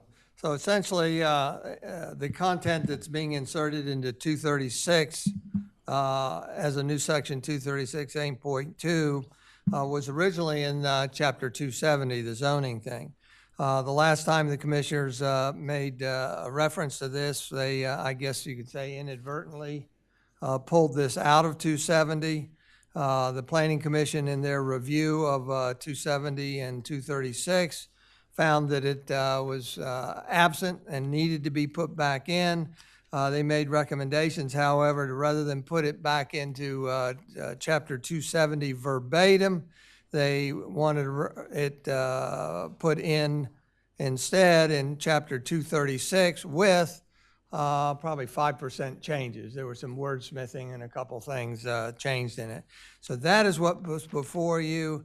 Would like to consider this today so that the Planning Commission can be acting on it as early as their next meeting. And Mayor, if I could just add one more item. So if you go to line 49 of this ordinance, it says that shall be effective immediately upon adoption. In speaking with counsel for the Planning Commission, I spoke with him after this draft was uploaded to the website. And he was concerned about the application of this ordinance to pending applications. So if there could be consideration of an amendment, if there's a desire to adopt this ordinance, an amendment stating that this ordinance shall apply to applications in the pipeline, more articulately said as pending applications. Is there a particular line number you want this inserted, or that's a condition? Line 50, please. 50? Comes up. Information for Alex. Wait to be, Tom, wait to be recognized, please. It's a simple question. Well, we would like to be able to get your name on the record. Yeah, go ahead. Yeah, so the intent here, to clarify, is that there are applications pending right now that currently could not be acted upon because they do not comply with certain sections of the zoning code. So if they receive the benefit of this ordinance, they can be acted upon. So that is the intent there. It's not to harm pending applications. So give your suggested amendment additional language for lines 49 and 50, so that if somebody chooses to make a motion, they can include that. Sure. After Rehoboth Beach on line 50, there's a period inserting a new sentence stating that this ordinance shall apply to retroactively. This ordinance shall apply retroactively to pending applications.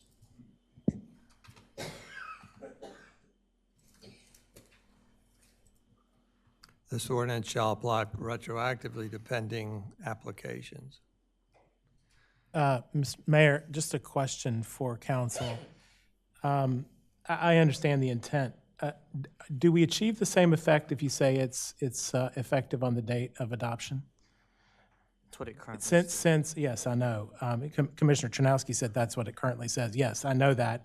And if a decision has not been rendered, and this becomes applicable upon the day of adoption, don't you achieve the same objective? Possibly. I think it would just add clarity to specify that it applies retroactively. An argument could be made that it would apply retroactively, but just clearing up any questions. I think when we hear from the public, we might hear from council that of applicants it affects, perhaps. Is there any additional discussion up here by the commissioners before we go to the public? No. A reminder that this is in Chapter 236, not 270. If it were in 270, it would require a public hearing.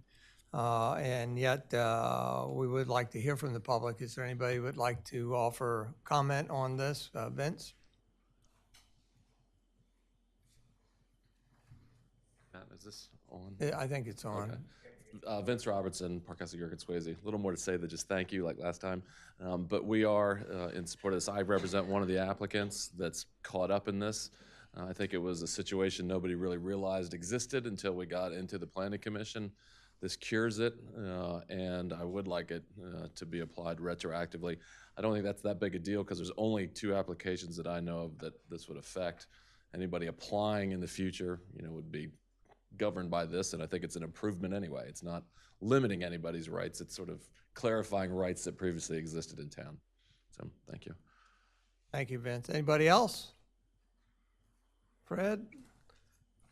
Identify yourself and your relationship to the city. If you Yes, Fred Townsend. I'm an attorney at Hudson Jones, J. Work and Fisher, and I have the second applicant that is also caught up in the circumstance. I wanted to quickly thank the Planning Commission for their initiative in bringing some clarity to this, and I want to thank the commissioners as well for taking this on kind of somewhat out of order from a longer laundry list of items the Planning Commission was hoping to get your attention on. So thank you for your time and attention to this.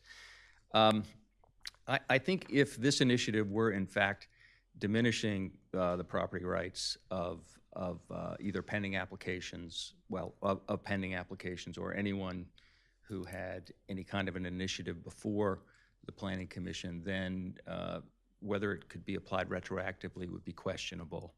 I think in this case, this is simply clarifying property rights that I think are in existence. It's not diminishing those property rights. So while I respect your comments, Mr. Preston, I think that there's a very legitimate argument that could be made that since these applications are pending and they have not been denied on these grounds, that the enactment language may be sufficient. At the same time, I'm definitely encouraged to hear this discussion. I'm hoping that either with or without the amendment, the discussion alone will make it clear that these pending petitions can be continued through the process. Mayor, if I could respond just Yes, before you leave. I have no objection to the folks in the pipeline, by the way, being treated as we've discussed. There's something about retroactive application of rules like this that strikes me as odd and not something we would want to be in the practice of doing. Certainly not often. That's my only concern. That's how I took it, sir. And if we could get to the same objective without it, that would be my preference, but I'm one vote. And I won't object to it if the others don't agree. Thank you. Thank you, Fred. Thank you. Anybody else? If not, it comes back to the commission for a proposal of a motion. Mayor, I move we adopt an ordinance to amend Chapter 236 by inserting a new section 236-8.2 relating to the consolidation of lots without any amendments. Second? We have a motion by Commissioner Ed Chernowski and a second by Commissioner Tony Sharp to amend Chapter 236, specifically by inserting a new Section 236-8.2 relating to the consolidation of lots. And again, there was no additional changes made to this. Is there any additional discussion? If I could just make it, go ahead, Patrick. No, I was just going to say, do not wish to include the amendment of this ordinance shall apply retroactively to current pending applications? I do not, and I'll tell you why. I agree with, one, I think that it's very clear that we all agree and the applicants agree that they should be included in this. And I completely agree with Commissioner Preston. It is a bad precedent to start inserting that we're going to retroactively apply things. And I just don't want to get in the habit of doing that. Even if in this purpose it is for clarity purposes only, I don't think we should get in the habit of doing it. So what's the bottom line to those in the pipeline? I think my belief is that the record of today's meeting establishes our intention, which is that the folks that are in the pipeline will be treated as if this existed at the time of their application. That's what I believe. City Solicitor, that would be your interpretation with the current language, correct? That's my interpretation as well. I can't speak for the Planning Commission solicitor. But I think we're all on the same page. Okay. And everyone's happy. That's all that matters. And that Everyone is happy. And that will be conveyed to the Planning Commission. The Planning Commission, there are planning commissioners here. I see someone, yes.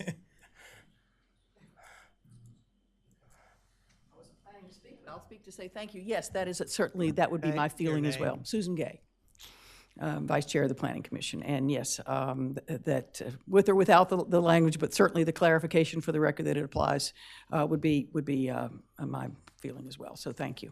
Thank you. Thank you, Susan. With that, is there any further public comment? We will come back to this table.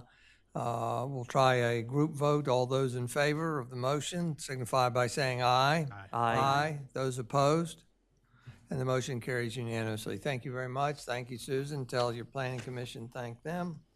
And at our May workshop meeting, I believe, Susan, you can tell the planning commission, I think we intend to go to Part B and do the other, address the other recommendations. With that, we'll move on to the next item of old business.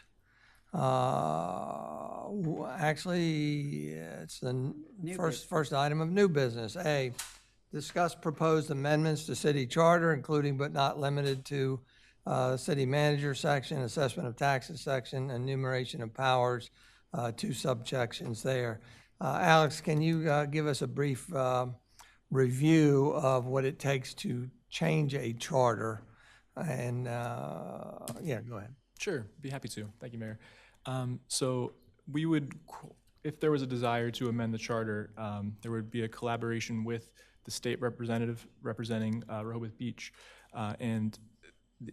So this body would adopt a resolution expressing intent to amend its charter, and attached as an exhibit to that resolution would be a state House bill that actually redline the changes required or not necessarily requested, and then the bill would be introduced in the House and require a 2/3 majority of the House in order for the amendment to take place. And so the other factor to think about is that legislative session ends in June. So we would have to move relatively quickly unless you wanted to wait until next January to introduce this legislation. Well, I've talked with and alerted Pete Schwarzkopf, so he would be the one sponsoring these. And there is a time component there, because even though the General Assembly ends in June, they don't want to receive these requests at the last minute. So there is a kind of a time component there. With that, Evan, do you want to, who's going to take the lead here? Sure. So I can address the agenda item report that I prepared for the agenda today and for the purposes of today's discussion. So we have talked about charter amendments for a little while now. Most recently, with the adoption of the budget, we were talking about some of these proposed charter amendments. So This agenda item report addresses some of the amendments that we have talked about, and I can go through those individually. I don't want to read the agenda item report because, again, it is embedded in the agenda. So Section 17 of the charter addresses the city manager. So this provision certainly gives the commissioners the ability to impose other qualifications for a city manager, but what it does fail to do is acknowledge other applicable experience and education that might qualify somebody for the position of city manager. Some of the things that I think about would be a degree in public policy or public administration or political science or business administration. Further, it fails to acknowledge some of the applicable experience. For example, assistant city manager, assistant town manager, deputy town managers. That may be, some of the previous experience that may be applicable, again, to qualify somebody to be city manager for the city of Rehoboth Beach. Section 23 of the charter, which is the next provision, talks about tax assessor, specifically the assessment of taxes. We talked about this most recently, I think, when we were entertaining the Tyler Technology proposal and the contract to use them as the city's assessor. So in there, again, after talking with Tyler, they've indicated that many states are moving towards a square footage, which would trigger an assessment rather than a dollar value. The downside of the dollar value is you're almost leading yourselves into a valuation of the property without, or the improvement without doing an assessment.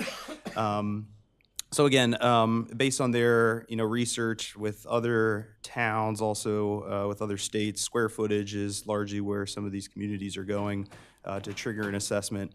And then additionally, pursuant to the flexibility in the state code, the Board of Commissioners might want to consider the ability to elect to use the assessments and any supplementary assessments for property in the city is established annually or quarterly by Sussex County. We've talked a lot over the past year or so about Sussex County's reassessment, what we know, what we don't know, and certainly, having the ability to potentially use those assessments could be important.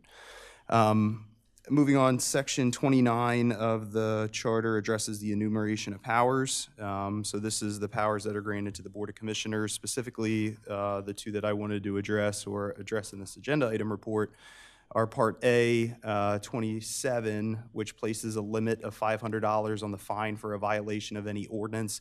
You'll recall this got brought up recently as we started to talk about violations and penalties that are currently within the city code. The $500 limits us, especially when we talk about severe violations, but also escalations in violations. So it's not uncommon in our city code for the first violation to be $1 amount, and then for second offenses, third offenses, or an escalation should the first offense not be paid for. So that is something that the commissioners may want to consider. Again, consider maybe raising that limit. And then finally, Part A30, again, of Section 29, places a limit on the amount of property tax that can be raised. Currently, the city, actually in FY24, the city collected a little bit over $2 million in property tax, which represents roughly 5.7% of our total budgeted revenue for the city.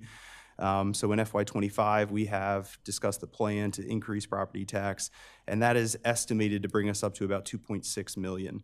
So the commissioners may want to consider raising this limit or establishing a percentage based on the full assessment of land and improvements within the city. Just something to consider more so for the future of the city, the future of the budget. Again, these are just some of the considerations that we have talked about before, and so I wanted to prepare this agenda item report, knowing the time-sensitive nature of some of these charter amendments. Again, all of these are on the table for the commissioners to consider. If you want to consider all of them, none of them, some of them, we're certainly here to help any way we can. So Evan, in my reading of this agenda item report, is the bottom line of what you're going for today is to put this on the May workshop for an in-depth discussion? Correct. I'm all in favor of that. And certainly if there are questions that you have, additional research that we might want to do, I still want to have further discussions with Tyler Technology about trying to rephrase the assessment piece of it. Again, these days, things valued less than $1,000 in the building construction world are very few and far between, so that triggers just about everything. So I think that's a very important section. And again, we've talked a lot about our future planning, our schedule of fees, reviewing current fees, reviewing current practices, procedures. And so, again, I am open to any feedback the commissioners might have. I threw a couple of my ideas out as I presented this topic. So I'm welcome to I open it up to you all for your feedback. Again, as Alex articulated, we'll need to do a resolution in addition to a House bill format with red line changes. So as much guidance as I can have out of this meeting, or if we need time to think about it for the May workshop meeting, that would be very helpful as we try to move on some of these amendments. I think the reality is that we need to have some solid recommendations to discuss at the next workshop meeting, and then potentially vote at the regular meeting in May. Sure. Correct. Yeah, so I can just throw out a couple ideas that I had. So again, I think I addressed the city manager qualifications education.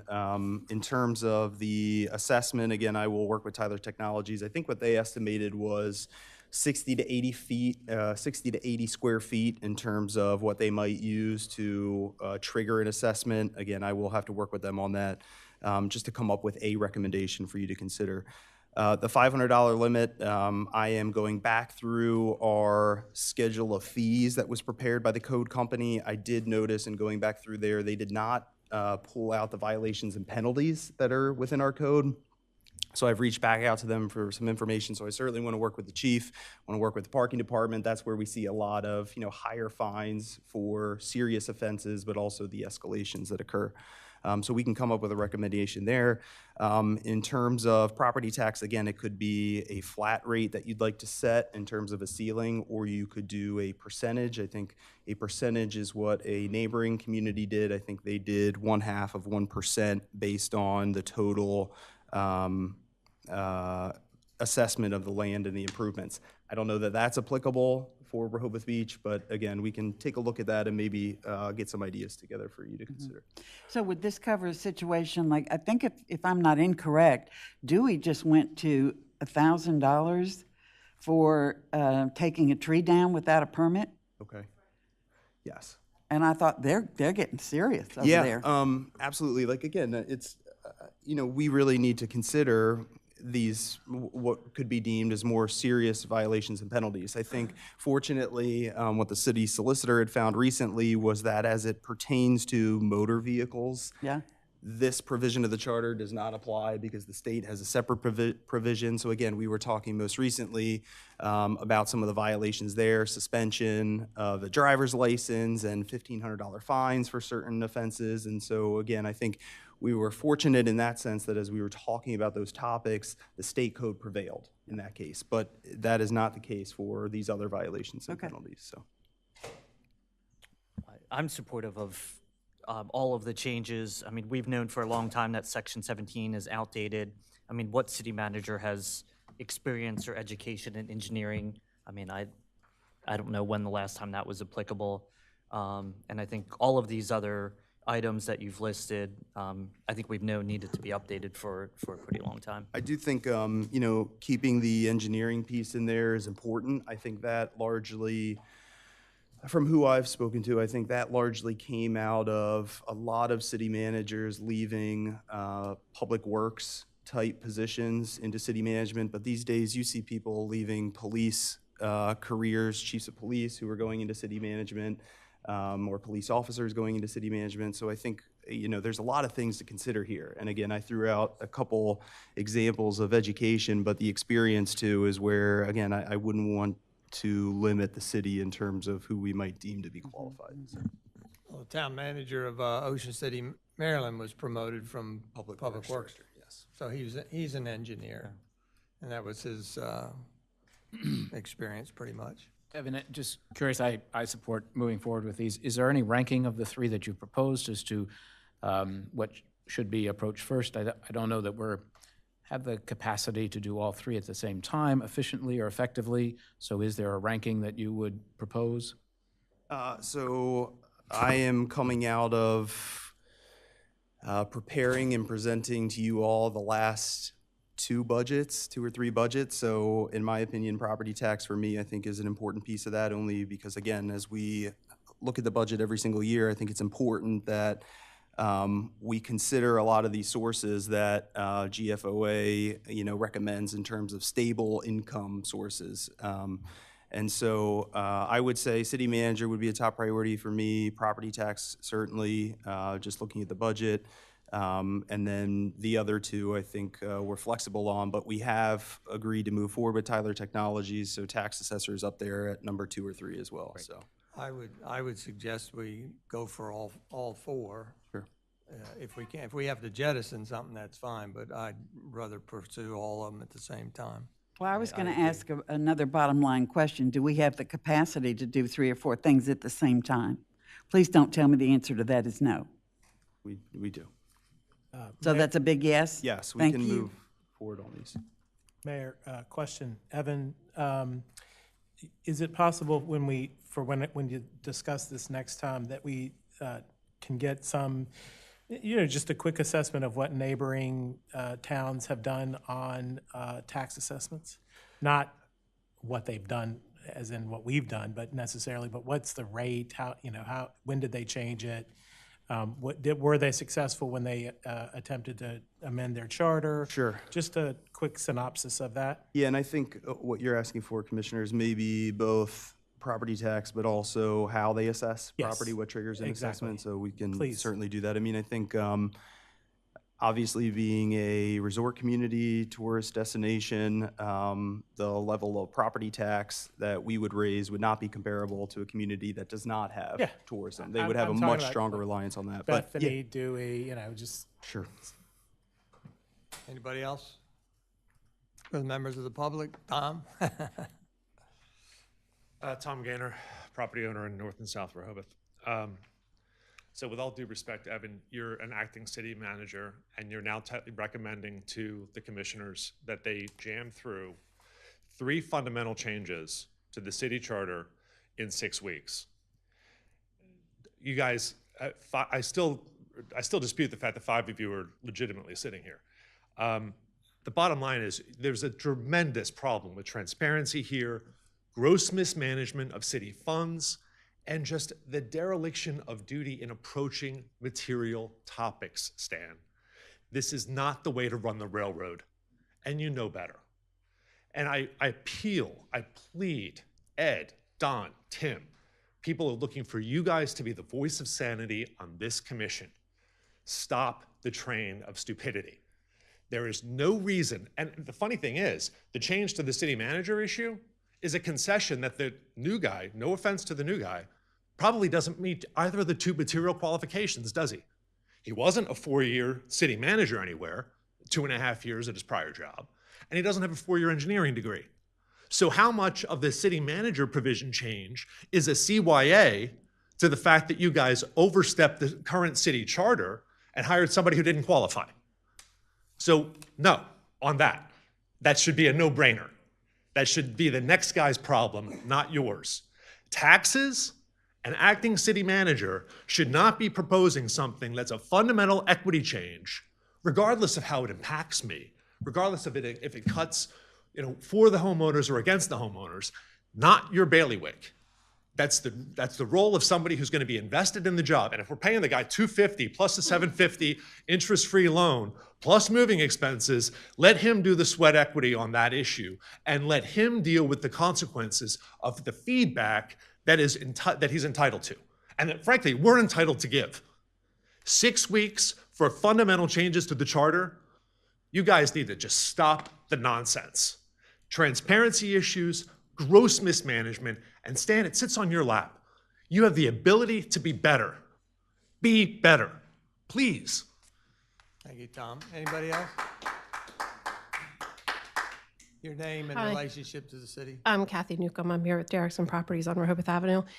To speak to, I forgot his name already, what he said, if the next city manager is proposed to start May 15th and does not qualify based on the current city charter, how could a offer of employment be extended to that gentleman?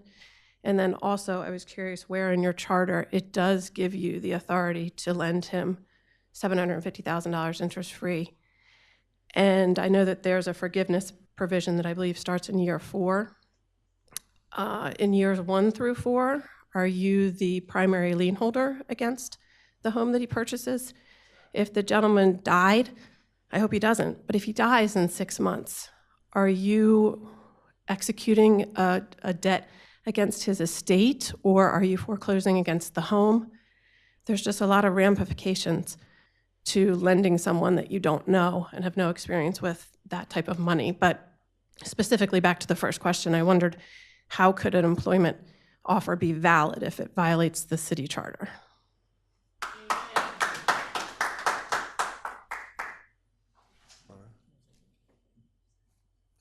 You ready for my comment? Your Yep, name thanks. and relationship to the city. Yep, thanks, Dan. Lisa Schlosser, I'm a resident here in, I'm Lisa Schlosser, I'm a resident here in City of Rehoboth. And you said it probably better than I could, both you and Tom, but I'm just a little concerned we now have a potential, and I'd really, really hope that this commission can come back in writing to the public and us citizens regarding these 2 potential violations of the city charter. This is the second one. The first one is the election. The second one is a violation of the city charter, section 17 specifically. The city manager requirement is the city manager have an engineering degree or not less than 4 years experience as a city manager. I think the individual that you all selected seems to be a good city manager, but he does not meet the requirements of the current city charter. He does not have an engineering degree. He has a public administration degree. He has never served for no less than 4 years as a city manager. He is not qualified to have been selected as the city manager per the city charter, section 17.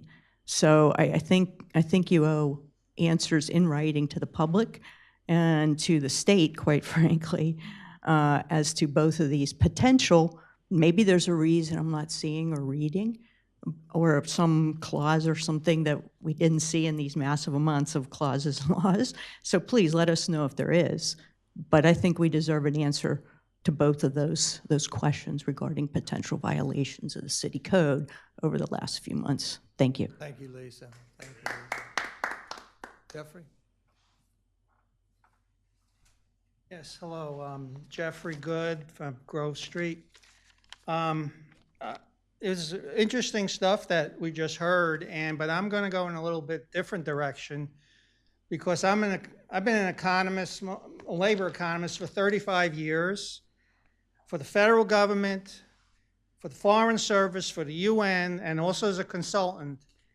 And I just don't understand what you guys came up with, to be honest. Jeffrey, let me interrupt you. Citizen comment at the end of the meeting is for off-topic things. If you're talking about the actual deal that we did with the city manager, that is not on topic. Right now, what we're talking about is the charter for the city manager and qualifications. the charter, Stan. Let him speak. Tom, Stan, let him Tom, speak. you're out of order. I am out of order. And so are you, Stan. Stop interrupting a citizen who pays the taxes that justifies this whole operation. Let him speak. Jeffrey, we have order here. So if you want to address the charter, you can. I'll come back. All right, thank you. Gloria, go ahead. Gloria Walls at 34 Lake Avenue. As the charter says, I just want to say the guy you hired doesn't qualify. Exactly. So why did we hire him? And for such outrageous money. I mean, our governor doesn't make that much money. Dewey Beach, Ocean City, their city manager doesn't make that much money. And let's throw in another $750,000 and another $50,000. I think it's wrong. That's all. Thank you. I want a point of information to Alex. I want to know if Jeffrey's comments were germane to the topic, given the fact that he talked about the criteria. And as Dan said, we're talking about the city manager criteria pursuant to the amendment proposed or contemplated under the city charter. I say his comments are absolutely germane to the topic, and you should let him be heard. And Alex, it's up to you to say yes. No, thank you. I appreciate that. And I agree. Do the right thing. Yeah, part of the reason I'm being quiet on the subject is I want to maintain some attorney-client privilege here. I think I'll need to consult with the firm that was involved with this negotiation. The topic was germane to the proposed charter amendment. That's the issue, Alex. Anybody else?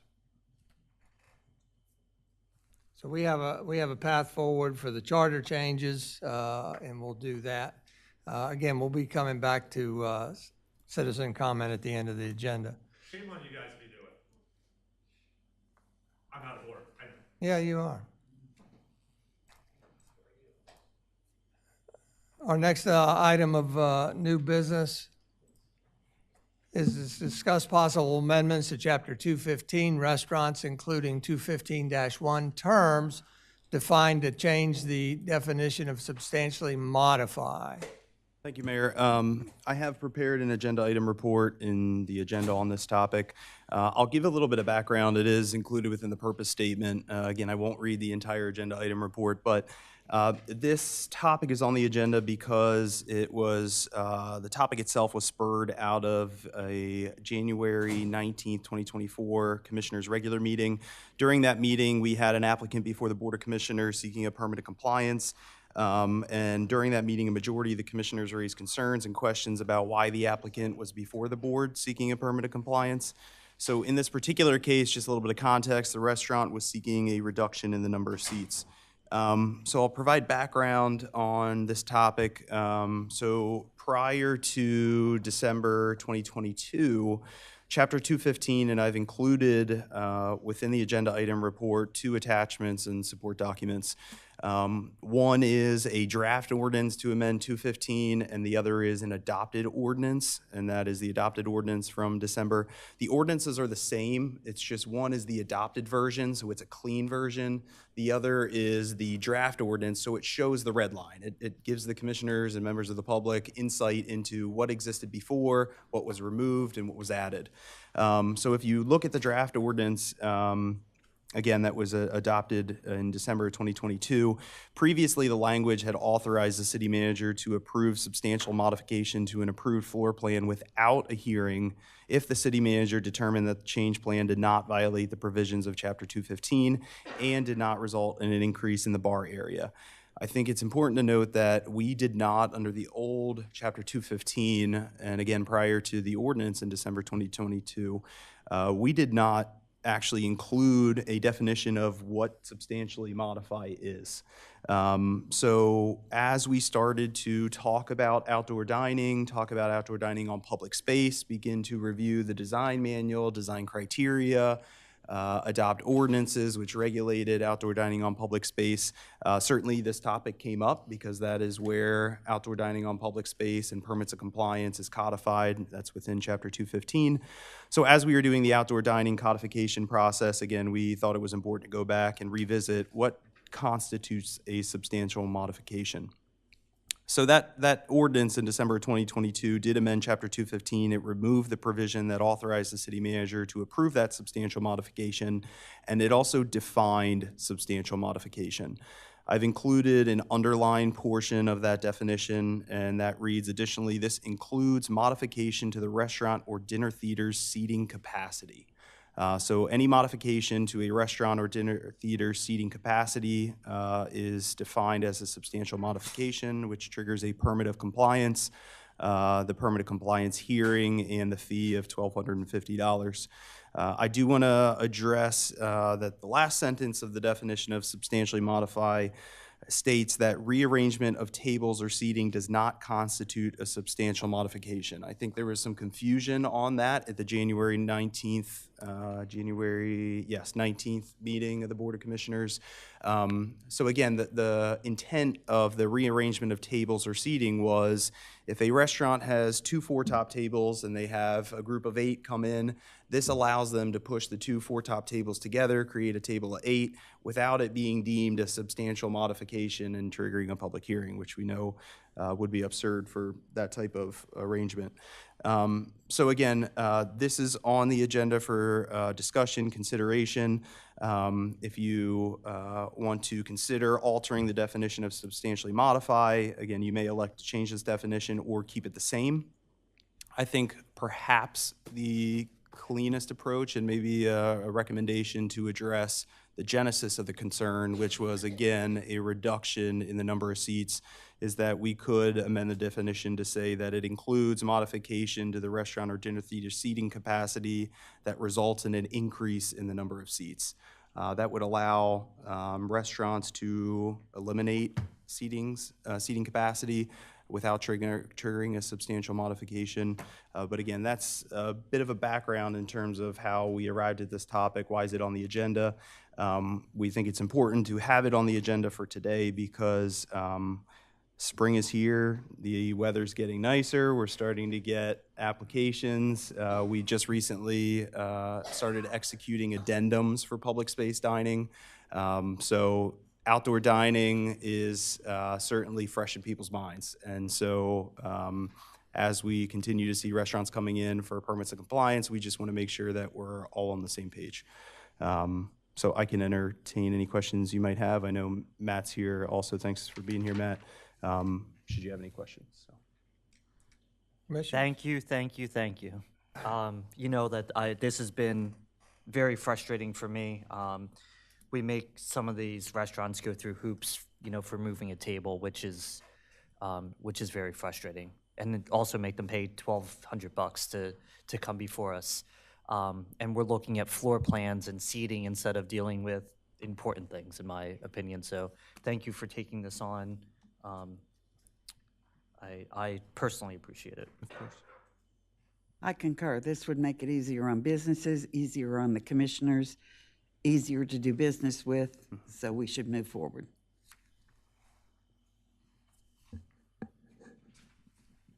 Agreed. We should move forward on the modified changes. I concur as well. Great. Members of the public, anybody like to comment on this particular topic? All right. Got marching orders? Yes. Thank you. Thank you. If I could ask a question on that, is there a prescribed timing, if you will, on applications for restaurants versus applications for ABC board? Sort of which comes first? Is there a policy procedure described either in our information or the state? I might defer to Matt on that. I might be able to answer some of that question, but not the whole question. Thank you, Commissioner. That's a great question. So typically, the process is you apply to the state first. We get notice or a copy of that application as submitted with our permanent compliance application. The state then holds the application until the City of Rehoboth Beach issues their permission slip, if you will, the permanent compliance. And then after the applicant gets that letter from us, they submit that to the state, and then the state officially issues the license at that point. And is that how we inform our applicants when they come to open a restaurant or any type of food establishment? Okay, thank you. Yep. I would say too, when I was involved with some of these permits of compliance a while back, we typically try to plan 21 to 22 days out, and it seems like a really long time, but it's really important that we plan that far in advance because of the public hearing notice requirement that we have to do. Obviously, we need to make sure that all the documentation that we've received is true and accurate. It complies with the Chapter 215. So there's a lot of internal review that we have to do before we can ultimately sort of sign off on it and then push it forward to the public notice process, which I think is a 2-week public notice process, 15 days. So that's, in some cases, you know, we're doing work well in advance to prepare for some of these meetings. So I appreciate the comments from some of the commissioners. I mean, I think this will obviously help the staff as well kind of expedite some of these minor changes without that complicated process. So. And if I could, I'd just like to add, Mr. Miller, Ann and I initiate the process. So when an applicant walks through the door, Ann and I are the initial points of contact. We sit down with the applicant. We lead them to the path We know, we inform them of their steps, and then we actually review the documentation to make sure that it's all correct before pushing it forward to the reporting phase. And certainly the public space dining aspect also creates another step that we have to go through. So it is still a permit of compliance. It is a supplemental permit for outdoor dining on public space. But the additional component of that is the license agreement. So again, we need additional time to be able to prepare the license agreement and then have that ready as a support document as well. Fortunately, we've done enough of them now that I think we've got a good template license agreement to use to kind of help expedite the process. But it's just another step for the public space component of it. So. Okay. All right. So we got marching orders. Thank you very much. With that, we'll go to our next item of new business, which is to discuss support of an alternate appointed membership or memberships on the Board of Adjustment. This is sponsored by myself. There's a support document in the agenda. We have a Board of Adjustment that by state law and city law shall consist of 5 members. That means a quorum would be 3 members. What I've found by watching 20-some years of these is that many a time members go away. They go on vacation or ill, and that leaves us with a Board of Adjustment of either 4 or even 3 members voting on things. And to me, this is a very important board. I think personal philosophy is that it should have 5 at all times, the best we can, to serve on it and to be the judges, that they should be there in person. So I've made this proposal to get your feedback that it could be an easy change to say, in addition to the 5 members that are on there, we allow and appoint an alternate or 2 alternates. Now, the alternates would only serve in the absence of one of the 5 appointed primary sitting members. So at no time shall the board exceed 5 members. It would always be a maximum of 5 sitting up there. The alternate would be appointed just like we do the regular ones. They have the same residency requirements. They would have the same training afterwards. They would be ones that we vet and are committed to the training as well as watching or attending meetings so they can gain experience. And there's different reasons for doing this. I did an analysis back in 2024, well, this year. The Board of Adjustments had 2 meetings so far. And of the 2 meetings, 1 meeting was with fewer than 5 members. 2023 attendance, they had 7 meetings and 6 meetings had fewer than 5 members. In fact, 2 meetings canceled due to a lack of a quorum. They didn't even have enough to have 3 members attend. In 2022, there were 8 meetings and 2 meetings were less than or fewer than 5. And 1 meeting with only 3 members. In fact, 2 meetings in 2022 canceled due to a lack of quorum. So under the previous chair, Board of Adjustment chair, they even took off January and February and oftentimes March. So there would be up to 3 months when they wouldn't have a quorum and ended up having to cancel meetings. And with my proposal, by appointing alternates and training them to step in only when there's a vacancy of the primary 5 Board of Adjustment members, that we could maintain that group of 5 there. This has the support of Fred Townsend, who's here today. I don't want to put you on the spot, but if you'd like to speak, we'd like to hear from you. But this has the support of Alex Burns, Fred Townsend, the chair of the Board of Adjustment. You'll see a letter embedded in the agenda from Board of Adjustment member Mark Saunders is lauding this or supporting it. Let's see, some other points made. There's that Dewey Beach has the same problem. Lewis has the same problem. Question was posed by our Board of Adjustment attorney, what do you do if multiple members have to recuse? One or two appointed alternates, he said, was a good thing. And applicants, he mentioned, were fishing for optimum board composition. What he means by that is, I think, Ann, you could testify, and maybe Alex can too, that when there are pending applications, we have the applicants calling up, fishing, if you will, trying to see who is on the Board of Adjustment that's going to be hearing their case and how many. And with my method, if we always have an alternate or alternates available, if we're able to fulfill that we can have 5 members up there at all times, then that ends the fishing. We're not going to be offering who the names are or what the numbers are. So what I'm looking for is support from the commissioners, that if they're supportive, then the next step for me is to work on with Pete Schwarzkopf, who I've already talked to about this, to see what kind of changes need to be made before then seeking changes to our own city code.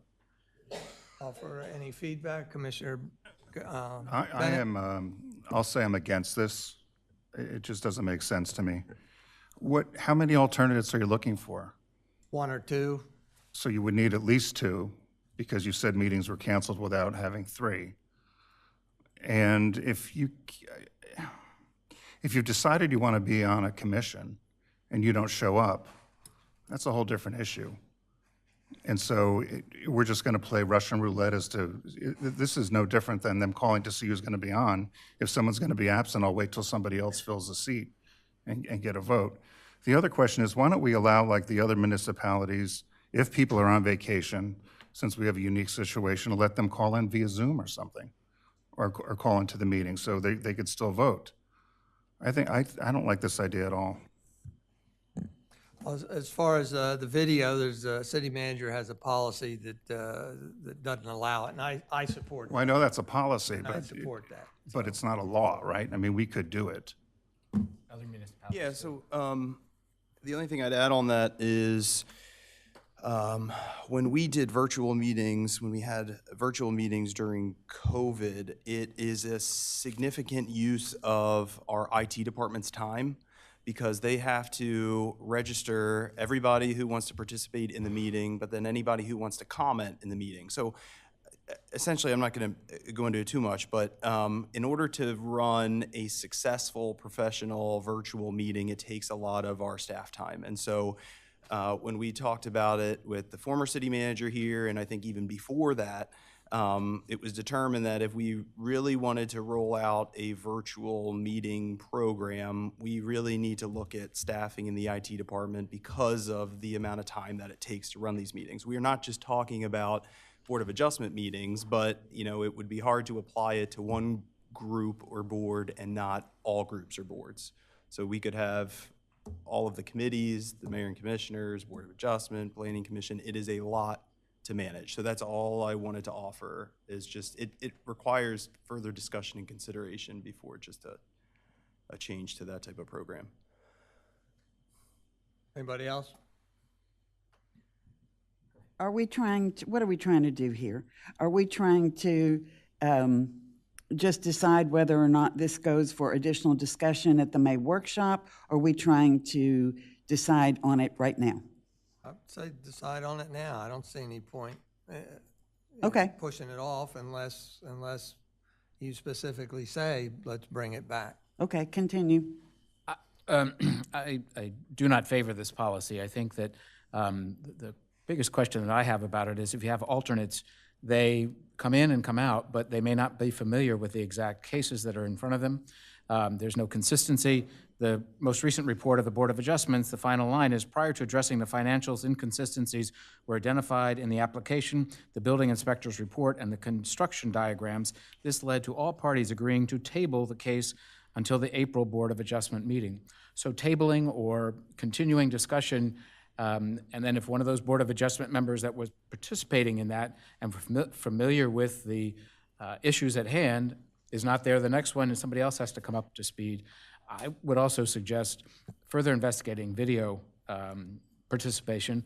I know that this was during COVID, which had different contingencies involved, but other municipalities do it. I don't know if their use of video is as robust as we have projected or not, but I think that the alternative of having people kind of come and go with not the full knowledge of what's happening, having them, if they will, do your homework to familiarize yourself with a ongoing case, there's just a lot of holes in this to me. Well, you have a planning commission, if they're absent, then they have to, I don't know, certify or assert that they have read the minutes of the, or watched the video. So I think it can be cured, but I'm not hearing. Well, I think it's just an opportunity to reinvestigate what we're doing. Just because we've always done it that way doesn't mean we have to continue doing it that way. There are more sophisticated applications of video, Microsoft Teams, this type of information that, you know, we should be addressing and advancing into that type of structure. And I just think that this is a challenge that's before us, but I don't know that this is the right answer to solve this problem. All right. We go to the members of the public. Tom? This might be, Tom Gaynor, property owner for North and South Rehoboth. This might be one issue, Patrick, that you and I agree on. And thank you, Tim, for taking the lead and killing this in the cradle. Because one of the funniest comments that came out of this meeting today was somebody who was trying to play with one of the presentations.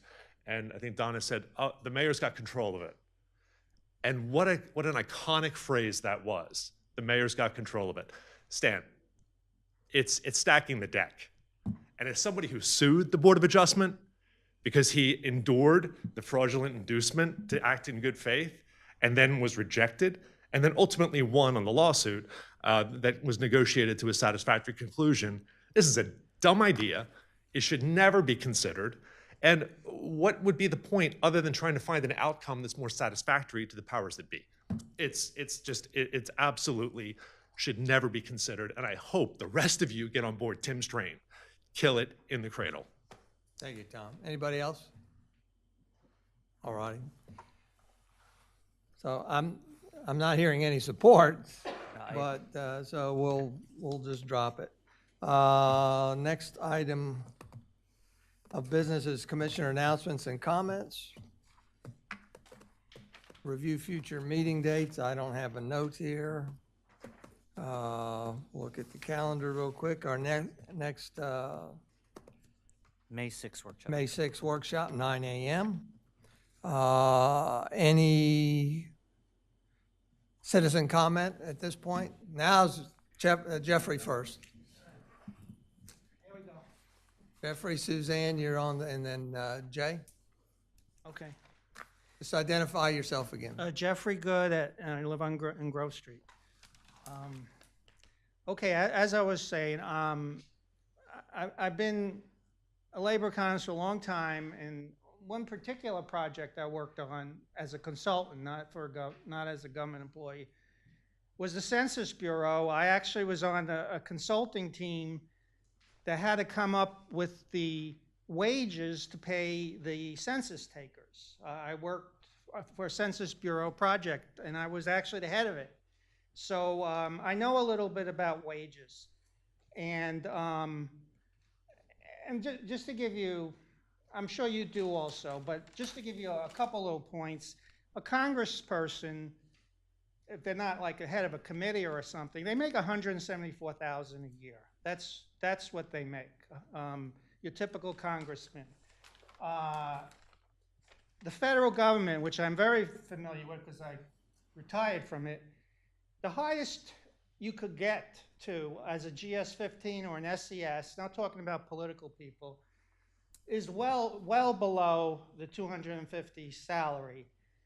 And some of them manage programs, not 38 million, not 50 million, but billions of dollars. You could have a person making $170,000 in the federal government managing a billions of dollar project. Another little point to try to express how I don't understand what happened here, the process to, if you had a remuneration project of the base salary 250 and all these other pluses, including, from what I understand, a $750,000 loan, or that could be forgiven, and you advertised it as such, you would get incredible numbers of people applying, not 40 or 50, you'd get hundreds. You might even get Mayor Giuliani trying to get this job. He needs the money. You could get a former mayor trying to apply for this job. You could get police commissioners. You could get all sorts of people well beyond 2.5 years of experience as a city manager if you made this up. I don't know. I guess you were advised by some firm, some employment agency. I don't know what they were thinking. For that amount of money, you could get incredible people. And it's not like we're I have a son that works for Facebook. It's not like there's so much profit and money. Like at Facebook, they could pay someone $500,000 if you're a good engineer. We're not Facebook. We're broke. We're $70 million almost in debt. I don't understand. I'm sure you could get good people like Evan here or others for $170,000 maximum. You don't have to pay him 2% of our budget. That's all I have to say on the economics of it. Thank you, Jeffrey. Suzanne and then Jay. Suzanne Good, also on Grove Street. I know that only two of you, in fact, our mayor and Commissioner Sharp, were on the commission in August of 2019 when the flat water rates, which I and other citizens had valiantly fought against. We wanted a different rate structure at a minimal seasonal, if not tiered, because in a resort community with water-intensive users like hotels, it's not common to have the flat water rates we have. And therefore, when recently you just needed to raise the wastewater treatment rates by 28%, maybe you were surprised, maybe you didn't notice. I didn't bother to come here because in 2019, the consultant, Abraham's group, had set forth significant rate hikes for 2024 and I believe also for 2027. But to me, if I were on this commission, this would be a wake-up call. We're already socking the residents with these fairly high water and wastewater treatment rates. We're raising their property taxes. We need to find a way to rein in what I view as out-of-control spending. I mean, it's been too easy to approve these various pet projects. And I don't think it should have come as a surprise to any of you when healthcare costs for our very qualified, hardworking city employees rose precipitously on us. Like, it didn't shock me because our own family's health insurance has gone up a little over 20% in the past 3 years. There are various forces driving that. We don't need to get into that. But it's like you were blindsided by that, and that should, to me, that would have been the time to start some fiscal austerity measures.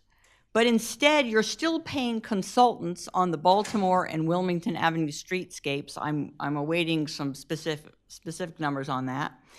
The consultant on stormwater wanted in 2023 far more than then Deputy Public Works Director had sort of projected or anticipated. So you didn't have the money, so you tabled it, but then now you're resuming paying that consultant. We just spent $200,000 on, in my view, I'm looking at this this comprehensive parking and traffic study. A full-time resident like myself since 2017 and a part-time second homeowner previous to that, in my view, could have produced that report because much of it contains recommendations that have been on the table here since the 1990s. So I feel as if unless you rein in spending, you've now set yourselves up to be able to increase property taxes at quite a clip, like you won't have these thresholds constraining you. It scares me. I know with your own family's budgets, I hope or I assume you sometimes sort of evaluate things based on their usefulness, but I feel you're not protecting City of Rehoboth Beach taxpayers as we've sort of tasked you with doing by electing you. Thank you very much. Thank you, Suzanne. Jay?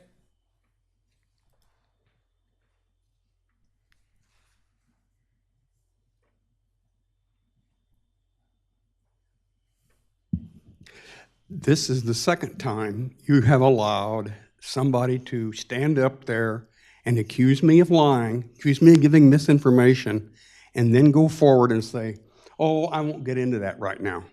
I have said nothing that can't be backed up. I have said nothing that's not in the public record. I've said nothing that was untrue. I will stand behind everything I said, and I'll bring it from the public record. So the next time that happens, instead of telling me to sit down, stop inviting the people to come and defend their problem if they don't defend their problem. Chernowski, I didn't go 3 minutes.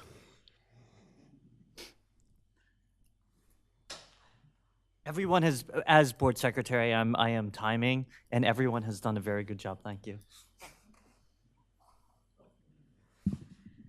Hi, Susan Gay again, this time speaking as a city property owner. I'm a little slow because the comment I'm going to make is probably more germane to the topic of the Board of Adjustment alternate members that you were talking about. But it's also broader than that. So I just wanted to, first of all, thank Commissioner Bennett for raising that issue about the virtual meetings and add my 2 cents here. And that is that, first of all, I also greatly appreciate Evan reminding us of the logistical, difficulties, logistical details that go into making those meetings work. Because when I was a commissioner during the pandemic, and I saw that firsthand, and it is very impressive. In fact, all of our virtual meetings, even today, the broadcasting of these meetings, compared to other towns that I've seen, it's very impressive. We do it extremely well, and we should be proud of that. On the other hand, I don't think we should let the perfect be the enemy of the good. And other communities have found a way to continue having virtual meetings, and they have lower budgets and fewer staff members than we do. So you can find a way, find out how they make it work, have some ground rules, but let's explore making that work. It is 2024, and I am on a commission that does occasionally have some absences. We have 9 members, so a couple absences, maybe not a big deal. But I can tell you all 9 of us contribute, and all 9 of us would love to contribute every month, whether we're here or not. And I think our committee, our overall decisions would be greatly enhanced by the ability to do that. And if you make changes in the committees, I'll just add this, if you make changes and have fewer committees or no committees, then that's going to free up the staff time to do the virtual meetings for everybody else. Thank you. Thank you, Susan.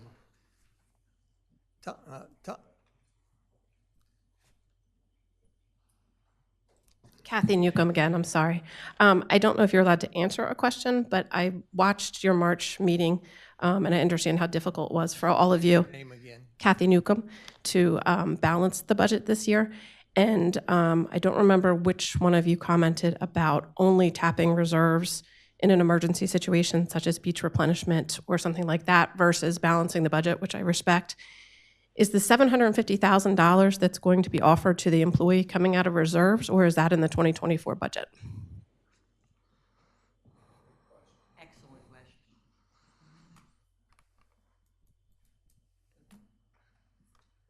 Mayor,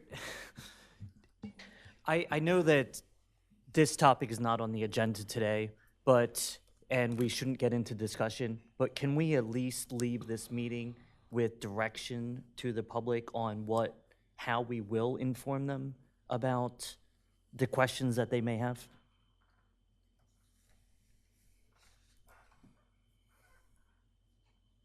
You ponder that while you... We're not, Okay. I'm not prepared to discuss it right now, I guess, but Okay, then just one more follow-up. to Ed's point, he's right. We need to be able to come up with a response and get it out to the public. Okay, perhaps part of that response, I've had a 30-plus year career in real estate. It is by far one of the biggest assets that anyone will ever own in their lifetime. Did the city consider, if housing was a must for the new employment package, did the city consider purchasing the asset themselves, and then after 7 years, they would have an appreciating asset versus handing over a $750,000 house to someone?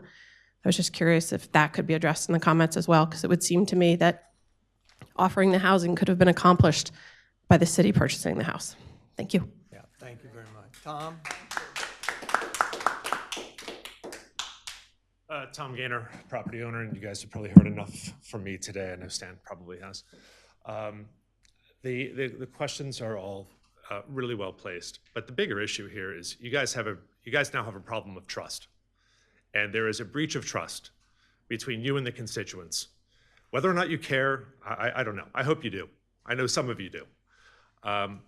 When we did an anecdotal poll on Nextdoor, but I know some of you are aware of, 2/3 of the in-town residents think that you're mismanaging the city.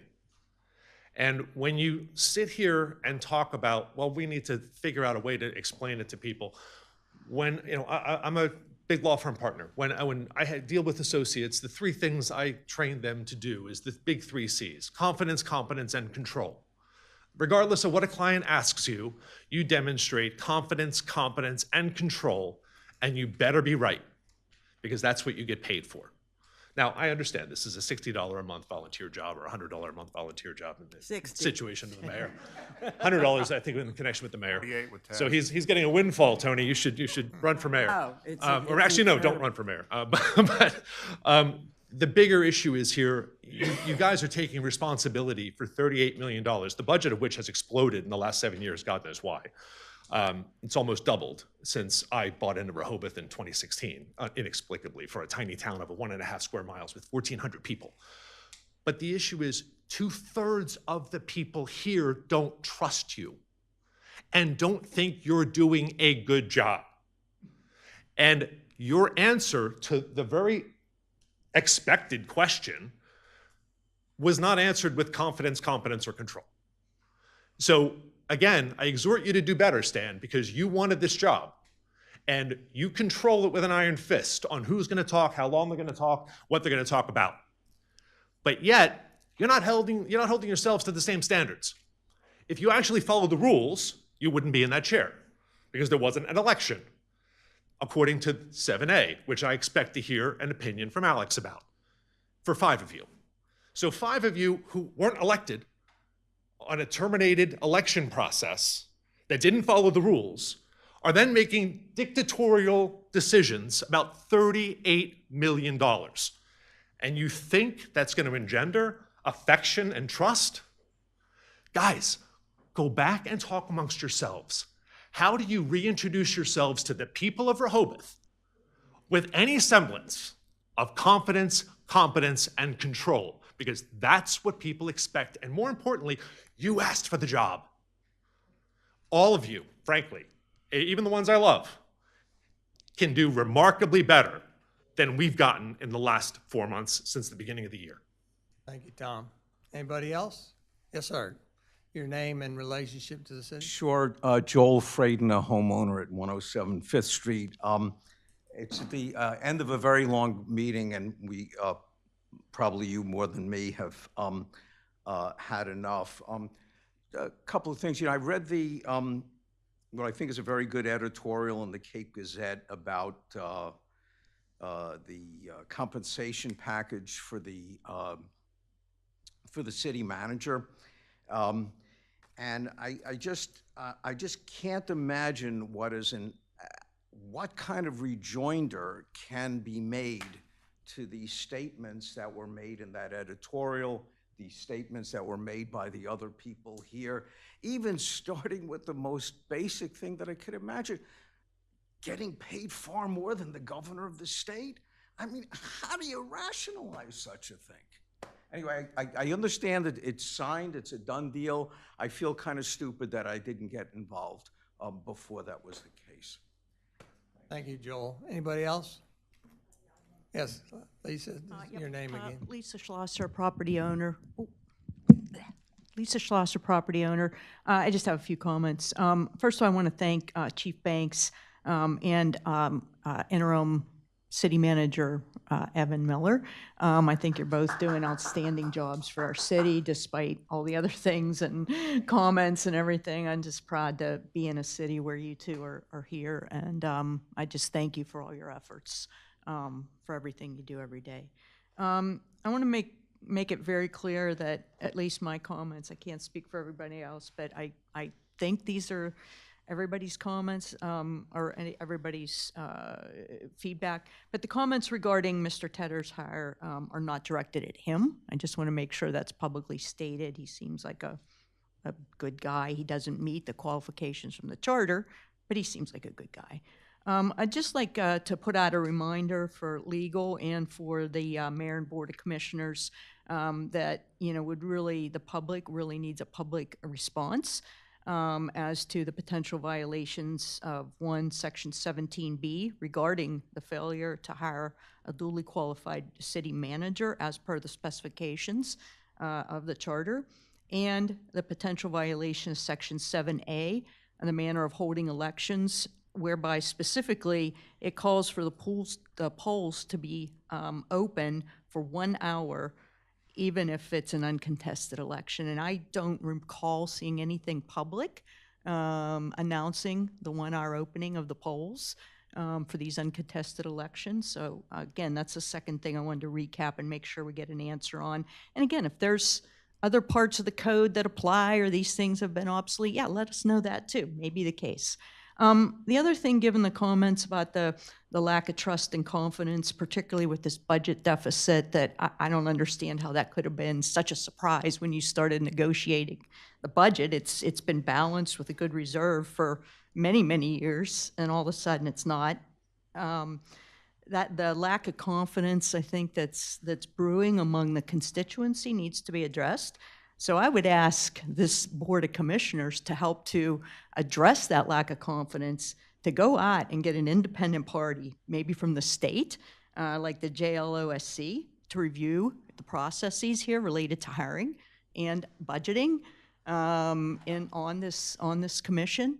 They're available. You can ask for their help, and you would really go a long way in, I think, helping us to better understand the challenges. Maybe you're under some of the specifics as to why these things are happening, where we're potentially violating the code and not keeping a balanced budget. That's my comments. Thank you. Thank you, Lisa. Anybody else? Rick, go ahead. Come ahead. Good afternoon. Thank you. Richard Perry, 46 Pennsylvania Avenue. I just want to say that I want to reiterate what Lisa said, that no matter how you feel about the hiring of this individual, I implore the people of Rehoboth not to take it out on him. I may have difficulties and angina over certain aspects of his compensation package. What I witnessed here today suggests to me that a city manager here needs battle pay. And so let's just not take it out on him. He was obviously smart enough to negotiate a good deal for himself. Moving on to a couple of other topics. Thank you so much for addressing this issue of moving tables around in restaurants, or a station for the waiters and waitresses, the servers, to figure out who's getting what meal and stuff. That always struck me as being so absurd and intrusive that I'm astonished it has taken this long to get rid of it. So thank you for addressing it.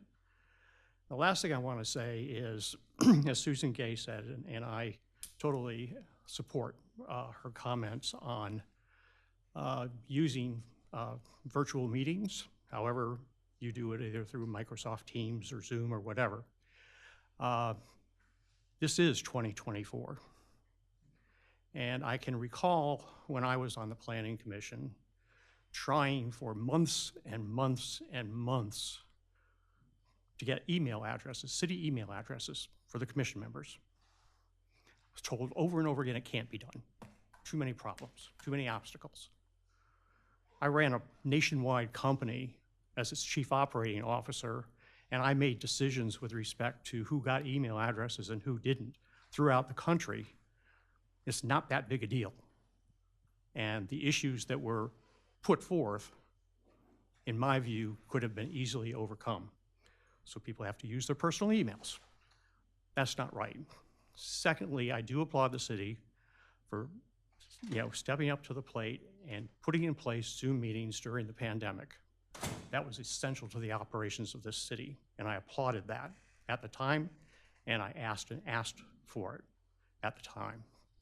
So I think you need to think about coming into, the 2024 time period and looking at your IT and trying to get it more up to speed and with new capabilities that exist in the world today. Thank you. Thank you, Rick. Anybody else? I'd like to make one comment, if I may. Okay. Commissioner Markert? Yeah. And I just want to address, I think I've sat here pretty much the entire meeting. I don't think I've said much, if anything. But I want to say, first, I was not part of the decision that was made with regard to the hiring of the city manager. However, I just want to go on record and say that I support it. I support him as a candidate, and I'm not going to comment anymore on that, but I don't want to exclude myself from this. But I just want to say that I'm part of it, so I just want to let you know. But the other thing I want to mention is we've obviously received a lot of criticism here, and I welcome that, and I think it's important.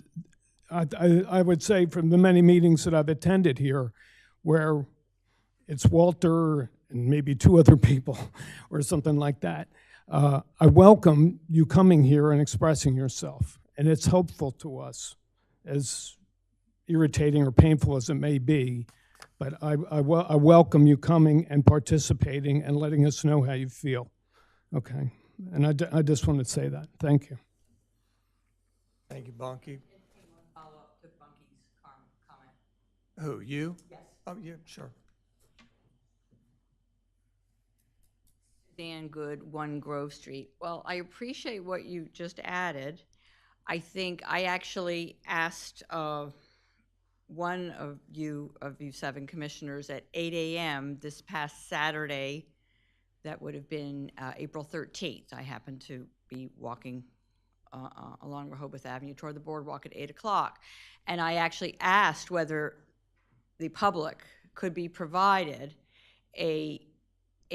some sort of, maybe not thorough, but some sort of explanation as to how the headhunter negotiated with City Hall in addition to the very generous salary, the 2 other aspects of the compensation package are extreme in the sense that the moving expenses typically are a non-taxable. They're non-taxable to the prospective hire. So that's so the magnitude of it at 50,000, screams sort of excessive.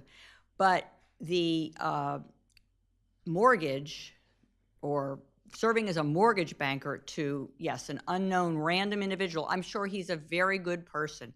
But what if he has gambling debts in Las Vegas that he repays with that $750,000? So you haven't given us enough information to know how the city is protecting itself against writing off $750,000. I'm sure, it is possible the gentleman will be here for 7 years, have a nice long 7-year or 17-year tenure. But it's sort of like we're taking on all the risk, the way like a mortgage bank spreads risk across thousands, if not tens of thousands of customers. So I would appreciate, if you're willing now, I think the public sort of deserves this.